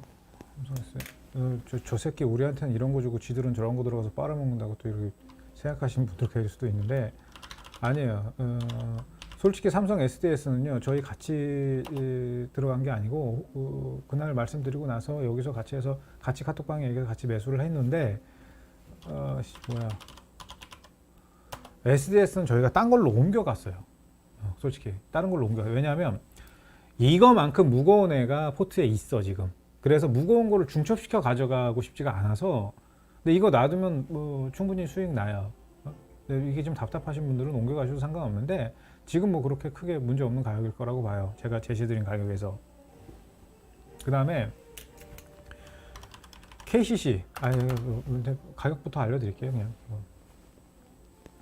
20만 원 정도 보면 그냥 적당히 나가세요. 말씀을 드렸었는데 정확하게 그냥 가격을 짚어드리겠습니다. 19만 5천 원 넘기는 거를 좀 보시고요. 19만 5천 원.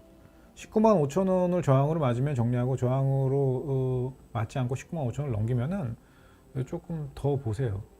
22만, 21만 뭐 여기까지. 내가 19만 5천 원 넘어가면 내가 여기서 또 말씀드릴게. 어떻게 하시라고. 그 다음에 KCC인데 KCC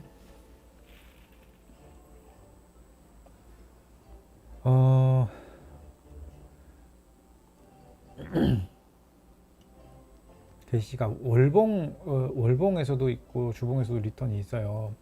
근데 가격대가 SDS랑 좀 비슷하잖아요. 잠깐만요. 옆에 차트로 봐야 돼. 이 차트에서는 가격이 안 나와. 이 KCC는 좀 특정 뭐가 좀 있어가지고 그걸 보려면 옆에 차트로 봐야 돼. 정확히 내가 상단 리턴 값을 잡아드릴게. 기저 초풍하는 상단 리턴 값이 하나가 있단 말이야. 이게 일단 지금부터 딱 10,000원짜리야. 18만 1,000원에서 얘가 18만 1,000원을 넘기는지 좀 봐야지 될 거고요. 18만 1,000원 18만 1,000원에 걸리면은 뭐 적절히 빠져나오시고 16만 원대 진입하신 거니까 이거 장기로 본다고 하면은 사실 이게 넘겨야 되는 가격대가 22만 원이에요. 22만 4천 원이야. 딱 22만 4,500원이야. 딱 22만 4,500원을 넘겨야 되니까 캐시지는. 그러니까 뭐 중장기로 그냥 묶어두기 나쁜 종목이 아닌데 얘가 아무래도 고치가 있는 종목이다 보니까 코스피 200 포함 종목이고 지수가 들어와야 되는 전제를 갖고 지수를 눌러버리면 얘는 들어온다고 이렇게 순식간에 본인 매수가까지 들어올 수도 있단 말이죠. 그럼 그냥 감내하고 좀 봐야 돼요. 이런 애들은 대신 뭐 데미지가 그렇게 크진 않을 거라고. 그러니까 그 구간이 이렇게 푹푹 치고 들어가는 흐름이 나오는데 아직 퍽 치고 올라가는 슈팅이 나오지 않았으니까. 그래서 제가 18만 1,000원을 저항 걸리는지 봐야 돼. 한 이쯤 될 거거든요. 18만 1,000원에서 걸리면 한번 훅 들어올 수 있고 걸리지 않으면은 딛고 다음 흐름까지 이번에는 발산이 가능하다고. 왜냐하면 지금 사실상 이 일봉상 차트에서 보면은 여기서 보면은 계속 특정 구간에 걸리는 것처럼 보이지만 이번에 올라가는 시도가 네 번째 시도거든. 이번에 뚫으면은 그냥 가버린단 말이야. 뚫려버린다고. 그래서 저항만 보고 그렇게 대응하시면 되겠고요. 이거는 22만 원 넘어서 이제 그 위에 있는 가격 24만 원대까지도 충분히 볼 수 있는 종목이니까 대응하시고 세아베스틸은 11,000원 위에서 정리하시라 말씀을 드렸어요. 사실 세아베스틸도 리턴 값이 꽤 높이 있어요. 아마 세 종목 중에서 상단 목표가 가장 단기간에 높게 잡히는 건 세아베스틸일 거야. 그래서 12,000원 초반대까지 이게 제가 1,100원, 200원, 300원, 100원, 200원, 300원 깨작깨작 1,050원 여기서 말씀드린 종목이라 요 구간 말씀드린 종목이라 얘가 아마 믿고 그냥 매수를 하신 분들은 지금 이제 뭐 우습게 10%의 수익이 쌓여 있을 텐데 거기서부터 10%의 수익을 더 볼 수 있는 종목이란 말이야. 이걸 넘겨야 되는 전제니까 지난번에 나온 저 윗골을 제껴야 되는 조건이란 말이에요. 근데 제가 11,000원 위에서 빠져나오라고 한 이유가 뭐냐 하면 조만간 유튜브에서도 좀 휘발성 있는 종목 한번 말씀드리고 싶고 또 하나는 얘가 우스워 보여도 이렇게 같은 종목이 아니에요. 얘도 후다발이 종목이 아닌데 너무 개취급을 당했어. 동네 전방에서 코 흘리면서 아이스크림 빨아먹고 있는 그런 귀염둥이 애기 같은 종목은 아니라고 얘가. 근데 이게 코스피 200 종목인데 이것도 코스피 200이다 보니까 지수 영향을 받을 수 있잖아. 지수가 들어온다고 하면. 그래서 그런 전차로 오늘 이제 11,000원 위에선 정리를 하라고 말씀을 드렸던 건데 내일 또 비싼 가격대 오면은 이거 세아베스틸은 청산하시고 손실 없이 빠져나가시고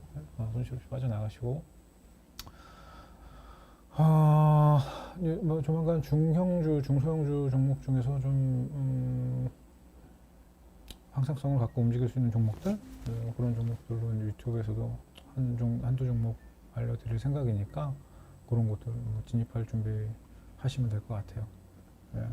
진입할 준비 하시면 되고 뭐 한편으로는 좀 죄송한 마음도 있는데 저는 그래도 여러분들이 이해를 해주셔서 너무 감사를 드리고 팔이 안으로 굽을 수밖에 없지만 그렇다고 제가 나쁜 짓은 안 합니다.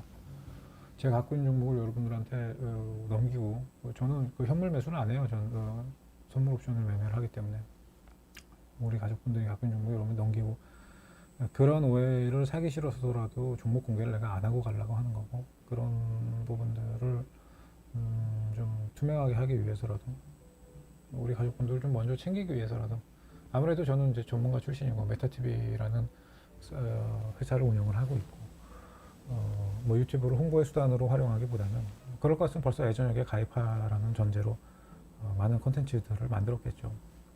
유료 가입하시라고 하면서 더 이상 저는 이제 그렇게 사는 전문가의 삶이 너무 신물이 나가지고 그 삶을 살고 싶지는 않고요. 있는 가족분들 책임지면서 그러면서 가고 싶어요.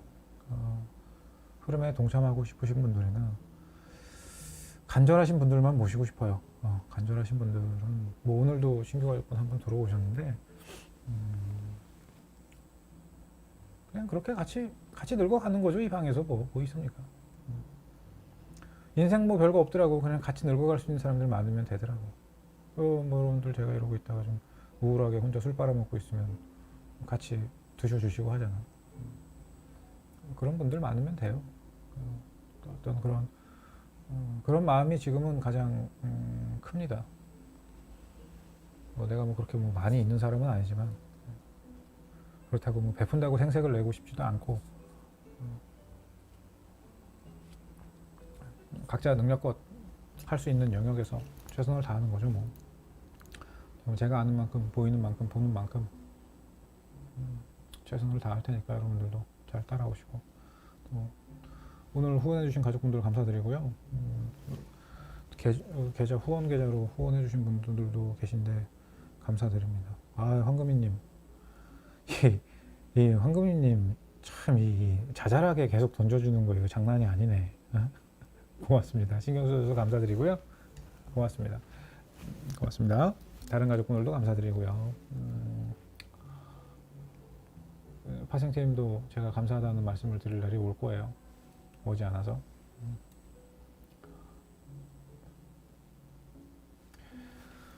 자, 33분인데 이미 좀 답이 나와 있어요. 이미 좀 답이 나와 있고 이거를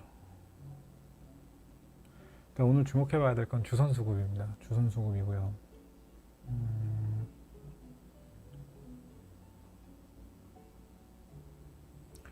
현물을 팔고 있는 기관들이 왜 현물을 팔고 있을까? 아마 이 부분이 되게 의아하신 분들이 많으실 텐데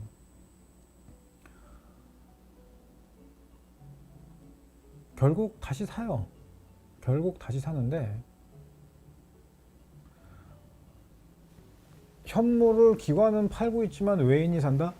외인은 어떤 외인이 현물을 사고 있는 건데 그래서 이게 중요한 거죠.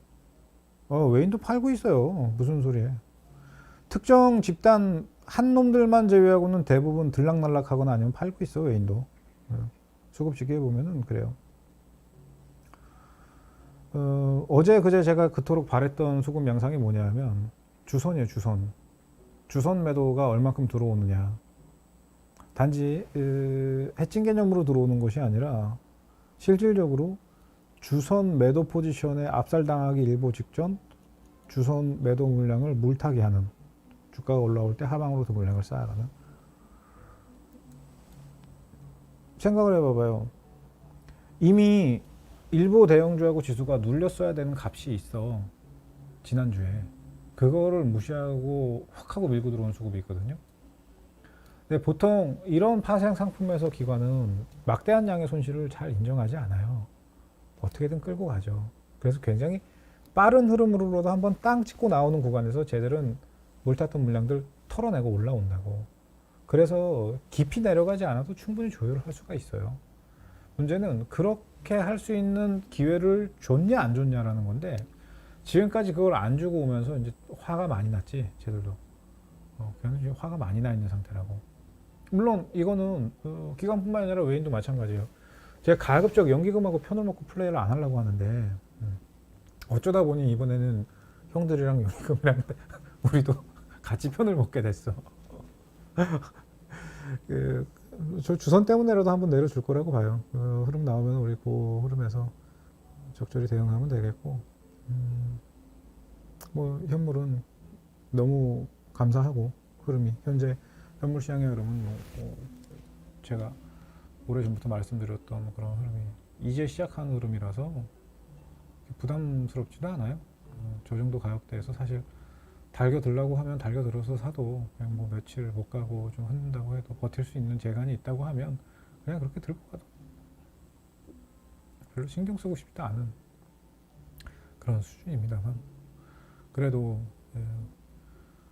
대응하면서 가면 놓칠 수 있지만 현재 지수와 시장이 갖고 있는 전제를 생각해 봤을 때 뭔가 좀 대응할 수 있는 여지를 두고 본다는 것은 좀 중요하다고 생각을 합니다.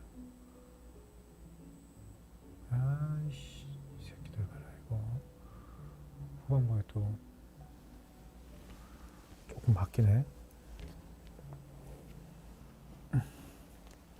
오늘 총 6천억에 육박하는 주선 물량이 튀어나왔고요. 현재 전체 물량은 3조 5천억에서 6천억 정도의 물량을 개요내면서 2조 8천억대. 제가 오전에 2조 9천억, 9,500억대에 있을 때 말씀을 드렸어요. 오늘 종가까지 주선 2조 8천억대까지 빠지게 될 거라고. 근데 그러니까 그랬죠, 제가 방송에서, 오전 방송에서.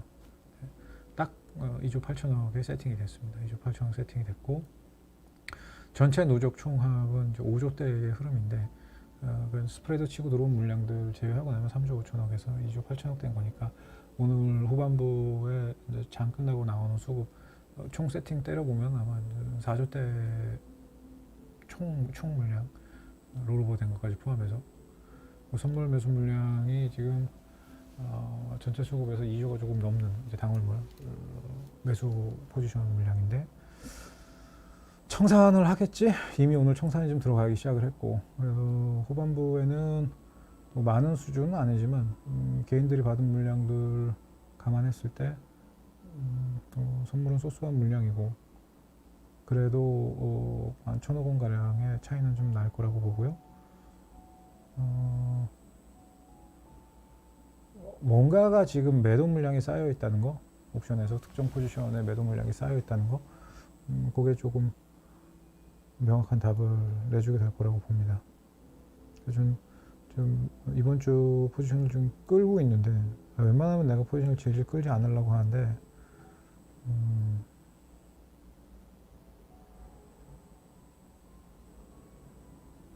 아무튼 깊은 얘기하면 말 길어지니까 38분, 45분에 수치 보고 그리고 마무리하죠. 오늘 종가 값이 50.15하고 49.8이군요.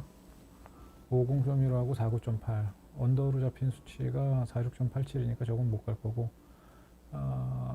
그럼 뭐 당연히 52.54도 안 될 거고, 소수점으로 나온 수치들이 나올 수밖에 없습니다. 수치는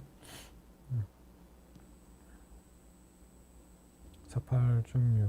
뭐 50.15의 슬립 두틱으로 그냥 조율하지 않을까 싶네요. 그게 아니면은 50.15 아니면 이제 49.85, 49.90, 85 기준 슬립 두틱, 슬립 한틱 이렇게 보면 되겠네.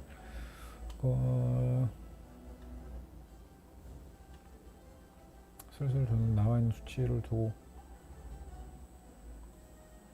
적어 보겠습니다. 이미 나와 있는 거니. 근데 이거 내일 시가부터 밀어버리거나 시가부터 말아 올리는 흐름이 한번 나올 수 있어요. 이게 나오면 같다고. 만약에 시가 갭이 떴는데 시가 갭 방향으로 종가까지 움직일 수 있는 여지가 있거든 내일. 만약에 시가 갭을 위로 띄워서 시가 갭 방향으로 종가를 내겠다고 하면 내일은 따라 붙어서 답을 내야지 될 거고, 아이씨 열받는데 저 위클리로 따라 붙든지.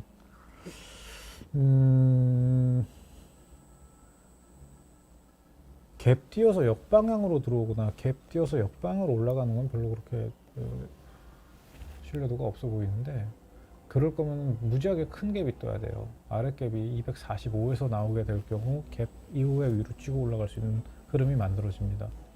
근데 그러지 못할 거라고 봐요. 너무 격하고, 그거는 그래서 아예 지금 타겟이 사실상 어제 중심선하고요, 오늘 중심선이 아니라 어제 중심선하고요, 어제 중심선 언더로 절대값은 나와 있는 수치가 있어요. 그거는 무조건 볼 거라고 보고, 그래도 내일은 위아래 값은 좀 명확하게 나오겠다.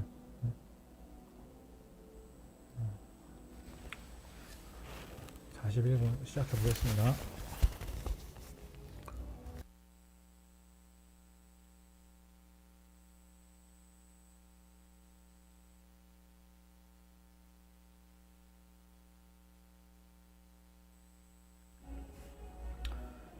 뭐 오늘 이렇게 한 것도 없는데 힘드네.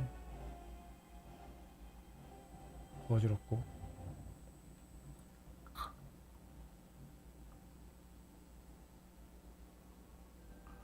일단 작은 거는 패스하고,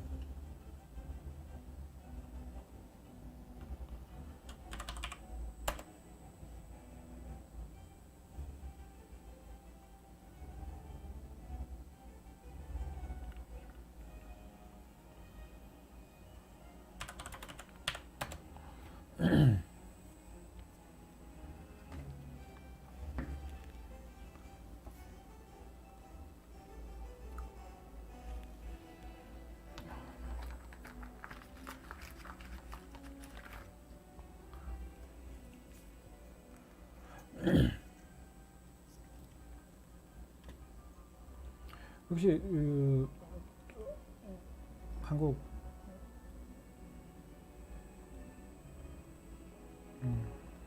한국 전자홀딩스 같이 여기 아까 보고 매수하신 분들 계시면은 내일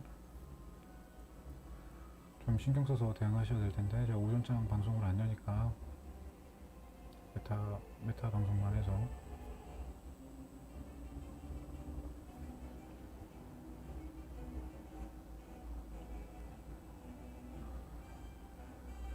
진짜 독한 놈들이야 가만 보면.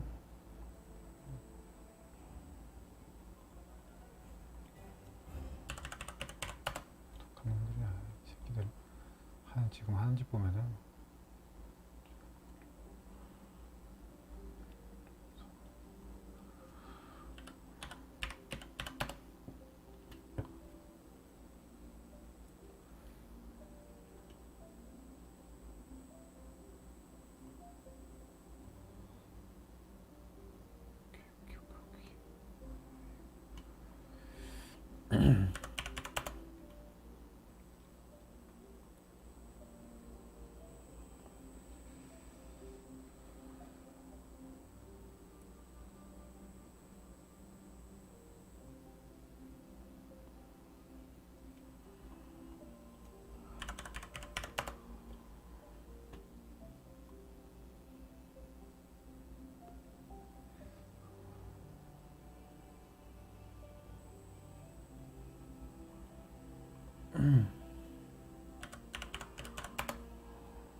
종가가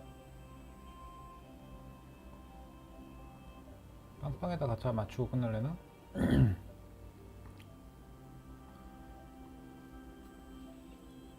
빵빵에다 맞췄네? 그러면 종가값은 맞추는 거예요. 종가값은 49.9 기준으로 슬립 됐다고 보면 되겠고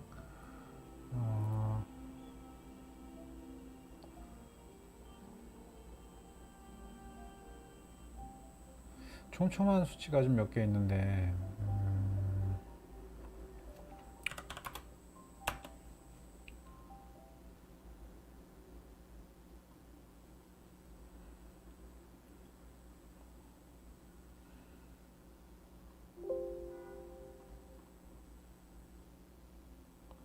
소리 2번만 더 하면 됩니다.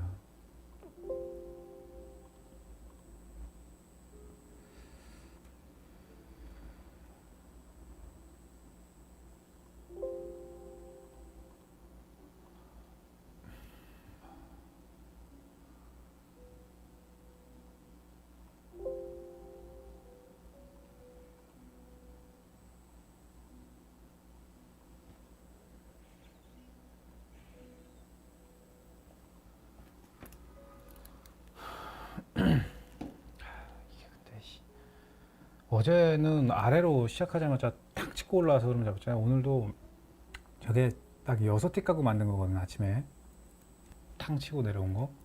그러니까 저거를 보면은 그러니까 어제도 저걸 봤기 때문에 이 봉을 때리러 들어와서 아래를 봤어야 된다고. 오늘은 이 새끼가 또 이러고선 위로 올라가 진짜 가버렸다. 중심선 넘어가지고 그냥 하고 결국 다시 중심선에 부합시키고 마무리한 거라고 봐야 되거든요. 중심선 언더지 결국. 이거는 만약에 오늘 이렇게 만들지 않았으면 관통값이 돼버리는 거거든. 근데 이미 후크를 풀어버렸기 때문에 50.3은 다시 봐야 될 의무는 없단 말이에요. 이제 오히려 이제 아래 걸리는 후크를 좀 봐야지 되는데 내일 시가 이후에 이거를 좀 조심해야지 돼요.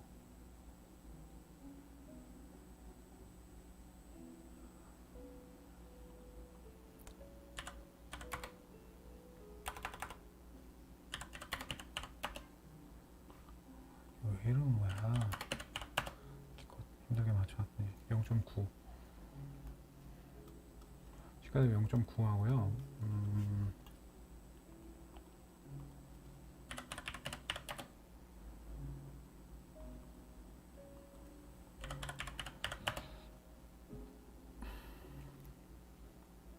1.7. 아래가 가간인데 시가 대비 0.5, 2.5. 중간이 없어. 왜냐하면 지금 생략을 하고 온 수치들이 너무나 많아서 중간이 없어요. 아무리 이거를 좀 쪼개가지고 중간값을 어떻게 만들어 보려고 해도 걔 가당치도 않은 소리고, 그렇기 때문에 보지 않을 거면 아예 보지 말아야지 돼. 근데 본다고 하면 무조건 봐야 돼. 그래서 내일 만약에 이 전제를 갖고 시가갭이 위로 아예 크게 떠버리면 무조건 들어온다고. 시가갭이 3%를 넘겨버리면 들어오려고 할 거예요. 3%. 아무튼 네. 조심스럽다. 요즘은 진폭을 말씀드리는 것도 워낙 인사불성으로 지랄 연병을 하고 움직이다 보니까 이게 무슨 용천 개지랄도 이런 개지랄이 없지. 좋은 말로 이게 말이 좋은 말이 나가겠습니까? 룰이라는 걸 무시하고 움직이는데 시부레 새끼들. 바뀌었다. 마이너스 8, 마이너스 8.4인데 이거 밑으로 있는 값은 제가 그냥 킵할게요. 이 밑으로 있는 값은 제가 공개를 안 하고 가도록 하고, 왜냐하면 내일 하루의 흐름으로는 저거 밑으로 들어가게 되면은 이제 슈팅의 성향을 좀 크게 보이게 되거든요. 물론 좌표는 있어요.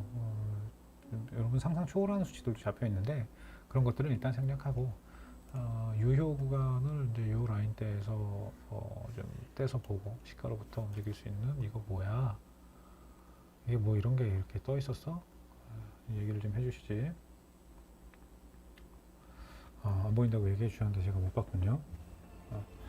이렇게 되어 있고, 이 구간의 흐름인데, 제가 오늘 좀 저희 방에도 선물 매도 포지션에 물려 계신 분이 계신데, 추가 이후에 일단 버티실 수 있는 수준이라고 좀 생각을 해서 두고 있어요. 왜냐하면 내일 들어오는 가격에 빠져나가는 게 훨씬 유리하다고 판단을 하기 때문에 그런 건데, 만약 이제 이게 야간에라도 변수가 생기면 옵션 튀어나갈 수가 있다는 장점이 있어요. 그래서 대응이 가능하지만 선물은 그게 안 되잖아요. 네, 그래서 선물 진입하는 거를 되게 신중하게 보려고 했었는데 조금 이제 먼저 들어가셔서 고생을 하고 계십니다. 할 수 있는 게 없다 보니까 아무래도 많이 피곤하실 거라고 생각하는데, 내일은 좀 좋은 흐름이 나올 거라고 보고, 적정 구간에서 이제 빠져나와서 만약에 그게 안 된다고 하면은 내일은 빼서 돌려야지 돼요. 옵션으로 돌려버려야 되니까 감안하고 보시고, 시가 대비 0.9를 맞고 떨어지게 되면 시가 대비 마이너스 0.5, 또 플러스 0.9, 0.9를 쳐맞고 떨어지게 되면 0.5 내지는 0.5에서 슈팅이 들어가게 될 경우 하단 수치는 정값으로 나와 있는 숫자들이 있어가지고 이게 문제거든요. 그래서 지금 여기 표시되어 있는 48.6짜리가 있고요. 46.1은 지난번에 알려드렸던 밑에서 올라올 때 중요한 상단값이었었고, 반대로 이 값은 밑에서 위에서 볼 때는 내려올 때 지지를 해야 되느냐 깨야 되느냐의 전제인데, 48.6 깨고 들어가면 46.1은 무조건 깨지게 되어 있어요. 돌아서라도 깨지게 되어 있는 값이야. 대신 때리고 이렇게 돌아서 들어온다고 하면 이제 피곤해질 수 있으니까 그건 이제 알아서 좀 대응을 하셔야 될 것 같고, 오전장 중에 우리가 방송을 같이 할 수 없으니까 이제 그런 맥락에서 이해해 주시면 되겠고요. 0.9 상단을 맞고 리턴이 들어오게 될 경우 0.5 그리고 이제 마이너스 2.5의 구간을 봐야 되는데, 이게 여기서 번복될 수 있다는 게 조금 피곤한 구조가 돼요. 그러니까 만약 오늘과 어제 같은 경우 시가 이후에 왜 1호선 갖다 찍고 올라온 윗구조나 시가 이후에 에익 하고 밑에 찍고 올랐던 이런 구조로 이 둘 사이의 구간을 번복한다고 하면 좀 피곤해질 수 있습니다. 너무 빨리 움직이니까 대응을 못 한다는 거예요. 그 경우 수치에 이게 오차율이 있을 수 있죠. 0.2에서 0.3 정도의 이제 오차가 있을 수 있어요. 왜냐하면 이게 유동값이고 시간을 어떻게 안배하느냐에 따라 수치가 좀 변화할 수 있기 때문에 가급적 이렇게 점 단위로 나오는 수치들은 유동값은 제가 무시하고 보려고 하는데, 어제 오늘 저 수치를 자꾸 인지하면서 움직이다 보니까 오늘은 제가 말씀을 드린 거고, 이 구간에서의 대응을 좀 신경 써서 해보셔야 되겠고, 위로 0.9 말고는 없어요. 저 0.9에서 0.3 정도, 0.9 저항받는 거 보고서는 매도 대응을 했는데 0.9를 넘겨서 뭐 1.2를 넘긴다 그러면 손절을 해야 되는 거고, 마이너스 0.5에서 예를 들어서 매수를 했는데 얘가 마이너스 0.7 언더로 빠진다 그러면 손절을 해야 되는 거, 이제 이런 개념으로 순조를 좀 짧게 잡고 저 구간에서 대응할 건 봐야 된다라는 거고요. 뚫고 들어가게 될 경우 이제 그 다음 값으로 직행해요. 위는 1.7이고 1.7 위로 들어갈 수 있는 거는 진폭으로 없어요. 하나가 있긴 한데 얘를 지금 인정을 해줘야지 되는 값인지에 대해서는 좀 아니라고 봐요. 사실 하나가 사실 있기는 해. 5.8%짜리가 하나가 있어요. 위로 시가로부터 5.8 갭 무시하고 갭이 아니라 진폭으로 줘야 되는 값이야. 왜 5.8이냐면 그 최소한 4.8 이상이 돼야지 오늘 묶여있는 후반부에 묶은 매집 물량들을 돌려서 콜로 멘징하는데 적합한 수치가 나올 거야. 저기서 지수 더 민다고 해봐야 지수 움직임 대비 콜 수치가 나오지 않을 거거든요. 내일은 워낙 지금 콜매도 물량이 쌓여있기 때문에. 그러니까 그 전제라고 하면은 5.9 진폭이 적절하게 맞아 들어가는 이유가 그 정도가 돼야 빠져나가서 멘징을 하고 뒤집고 2분을 만들고 튀어나올 수 있는 값이 된단 말이야. 근데 그걸 무시하겠다고 하면 되게 간단해요. 그냥 아래로 들어오면 알아서 멘징이 돼버리고 2분을 뛰어넘는 수익이 나오게 되죠. 그 경우 지수가 봐야 될 수치는 이제 그건 이제 절대 수치로 나와 있는 값이라 이제 진폭하고도 갖다 대면 거의 비슷할 거라고 보는데 그 정도 흐름이 나올 거라고 보고 그래서 윗값은 1.7 위로 올라간다는데 별로 그렇게 추종을 하고 싶진 않지만 아래로 내려서 자리를 짓고 위로 가주겠다라고 하는 액션이 나오게 되면 뒤집어서 위로 볼 생각입니다. 저희 같은 경우는 그게 아니면은 저는 이번에는 일단 기본값까지는 가져갈 생각이에요.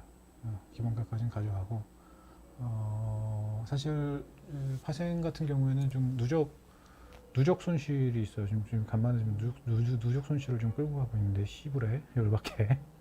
근데 이거 무조건 내가 또 승리합니다. 이건 또 내가 무조건 승리를 해. 저 방향으로만 먹겠다라는 고집이 아니라 뒤집어서라도 승리를 합니다. 왜냐하면 이렇게 자꾸 룰을 무시하고 움직이는 흐름들이 상승장이라는 미명하에 감투를 쓰고 움직이는 것처럼 보여도 야로는 그냥 무시하지 않아요. 종목은 얼마든 야로를 부릴 수 있고 파생 짬이 있다 보니까 종목에서 여러분 제가 말씀드린 가격에 따박따박 움직이는 것들 많이 확인하셨을 텐데 매수도 매도도 청산도 종목은 야로를 부릴 수 있지만 지수는 오랫동안 야로를 끌 수가 없어요. 오히려 숙성되면 숙성될수록 제대로 된 흐름들을 만들기 마련이라 지금 현재 구조 어저께도 그랬고 그제도 그랬고 차라리 이럴 거면 올라와서 횡보해라, 차라리 이럴 거면 붙이고 횡보해라 라는 이야기를 속이 쓰리지만서도 와신 상담하는 마음으로 내뱉었던 겁니다. 그래서 이제 그 효시가 나올 때가 됐는데 일단 뭐 지켜보면서 그건 아무리 그렇다고 해도 이제 대응을 하면서 봐야 되는 거니까 지금까지는 뭐 봐가면서 해왔지만 내일부터는 좀 본격적으로 칼춤을 춰야 되는 상황이다. 그렇게 보시면 되겠습니다. 전체 뭐 이 정도 구조라고 보시고 오늘 종목도 나쁘지 않고 한 번 더 장 마무리하기 전에 짚어보면 오늘 SBI 인베스트 청산 잘했고 대기 종목분들 매수 매집 계속 이어가고 있고요. 관심 종목, 보유 종목 줄줄이 상승세를 유지하고 있지만 어느 정도 끊어먹을 수 있는 존재가 있으면 제 판단하에 끊어먹고 아래서 되살 수 있는 가격 제가 제시해드리면 거기서 매수하시면 되겠고 웬만하면 끊어먹지 않고 가져가려고 노력을 하고 있고요. 그다음에 공개 관심주는 삼성 SDS, KCC, 세아베스틸 추천을 드렸지만 세아베스틸은 오늘 11,000원 위에서 청산하라고 말씀을 드렸고 오늘 이제 리턴 값이 11,000원인데 11,000원 위로 올라가는 건 구간 슈팅이라고 보고 말씀을 드린 건데 종가를 딱 11,050원에 갖다 대고 마무리를 했습니다.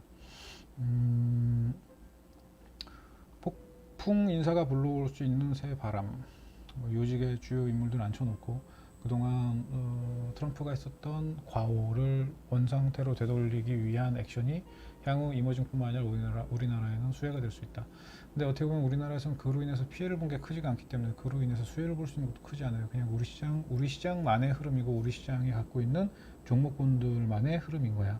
그래서 대형주, 중대형주도 상승세의 흐름을 보이지만 그들보다 더 높은 수익률 빠르고 짧은 시간 안에 더 높은 로를 향해서 움직일 수 있는 종목군들을 보는 게 키포인트인데 그럴 수 있는 종목군들 가지수가 많아 보여도 거기서 그렇게 움직일 수 있는 것들이 많지가 않기 때문에 다 같이 까고 공유하고 가기 힘들다는 거 누차 제가 설명을 드렸고 그게 뭐 제가 입으로만 하는 게 아니라는 걸 계속 저희가 청산한 이후에 알려드리면서 검증을 해드리고 있고요.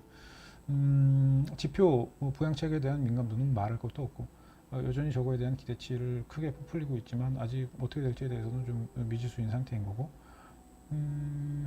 뭐 그렇습니다. 더 얘기할 건 없는 것 같고요. 수고들 많이 하셨습니다. 오늘은 여기까지 말씀드리고 마무리하도록 하겠습니다. 하루 종일 고생 많이 하셨고요. 저는 내일장 찾아뵙도록 하겠습니다. 질문 없으시죠? 구독, 좋아요, 알람 좀 눌러주십시오. 여러분 구독, 좋아요, 알람을 눌러주셔야지 좀 하는 맛이 나지 않겠습니까? 아무리 생각을 해도 너무 이상한 게 이렇게 여러분들 보면은 뜨내기는 아니거든. 들락날락 하시는 분들이 뜨내기는 아닌데 구독이 안 되어 있단 말이야. 그럼 너무 섭섭하잖아. 너무 섭섭하잖아요. 너무 없어 보이잖아. 그래도 나름 이름 속자 치면 검색되는 사람인데 내가 검색 엔진 최상의 주루루 뉴스부터 시작해 블로그가 다 나오는데 어떻게 유튜브 구독자가 이거밖에 안 돼. 쪽팔리게. 어디 가서 나 유튜브 합니다 말을 못해요. 그래서 좀 가오 좀 살려주십시오. 예? 이렇게까지 간절하게 말하는 유튜버 있습니까? 너무 구걸하는 것에 너무 창피한데 구걸 좀 하겠습니다. 구걸 좀 할게요. 어서 뭐 가라로라도 좀 어떻게 구독 좀 눌러주시면 안 되겠습니까? 구독자 빨리 2,000명 만들게. 그래야지 2만 명 만들고 20만 명 만들고 200만 명 만들지. 언젠간 내가 아이유의 구독자를 뛰어넘을 거라고 봐. 그럴 날이 올 거라고 봅니다. 희망사항입니다. 수고하셨어요. 남은 하루 좋은 시간 되시고 저는 내일 찾아뵙도록 하겠습니다. 고맙습니다.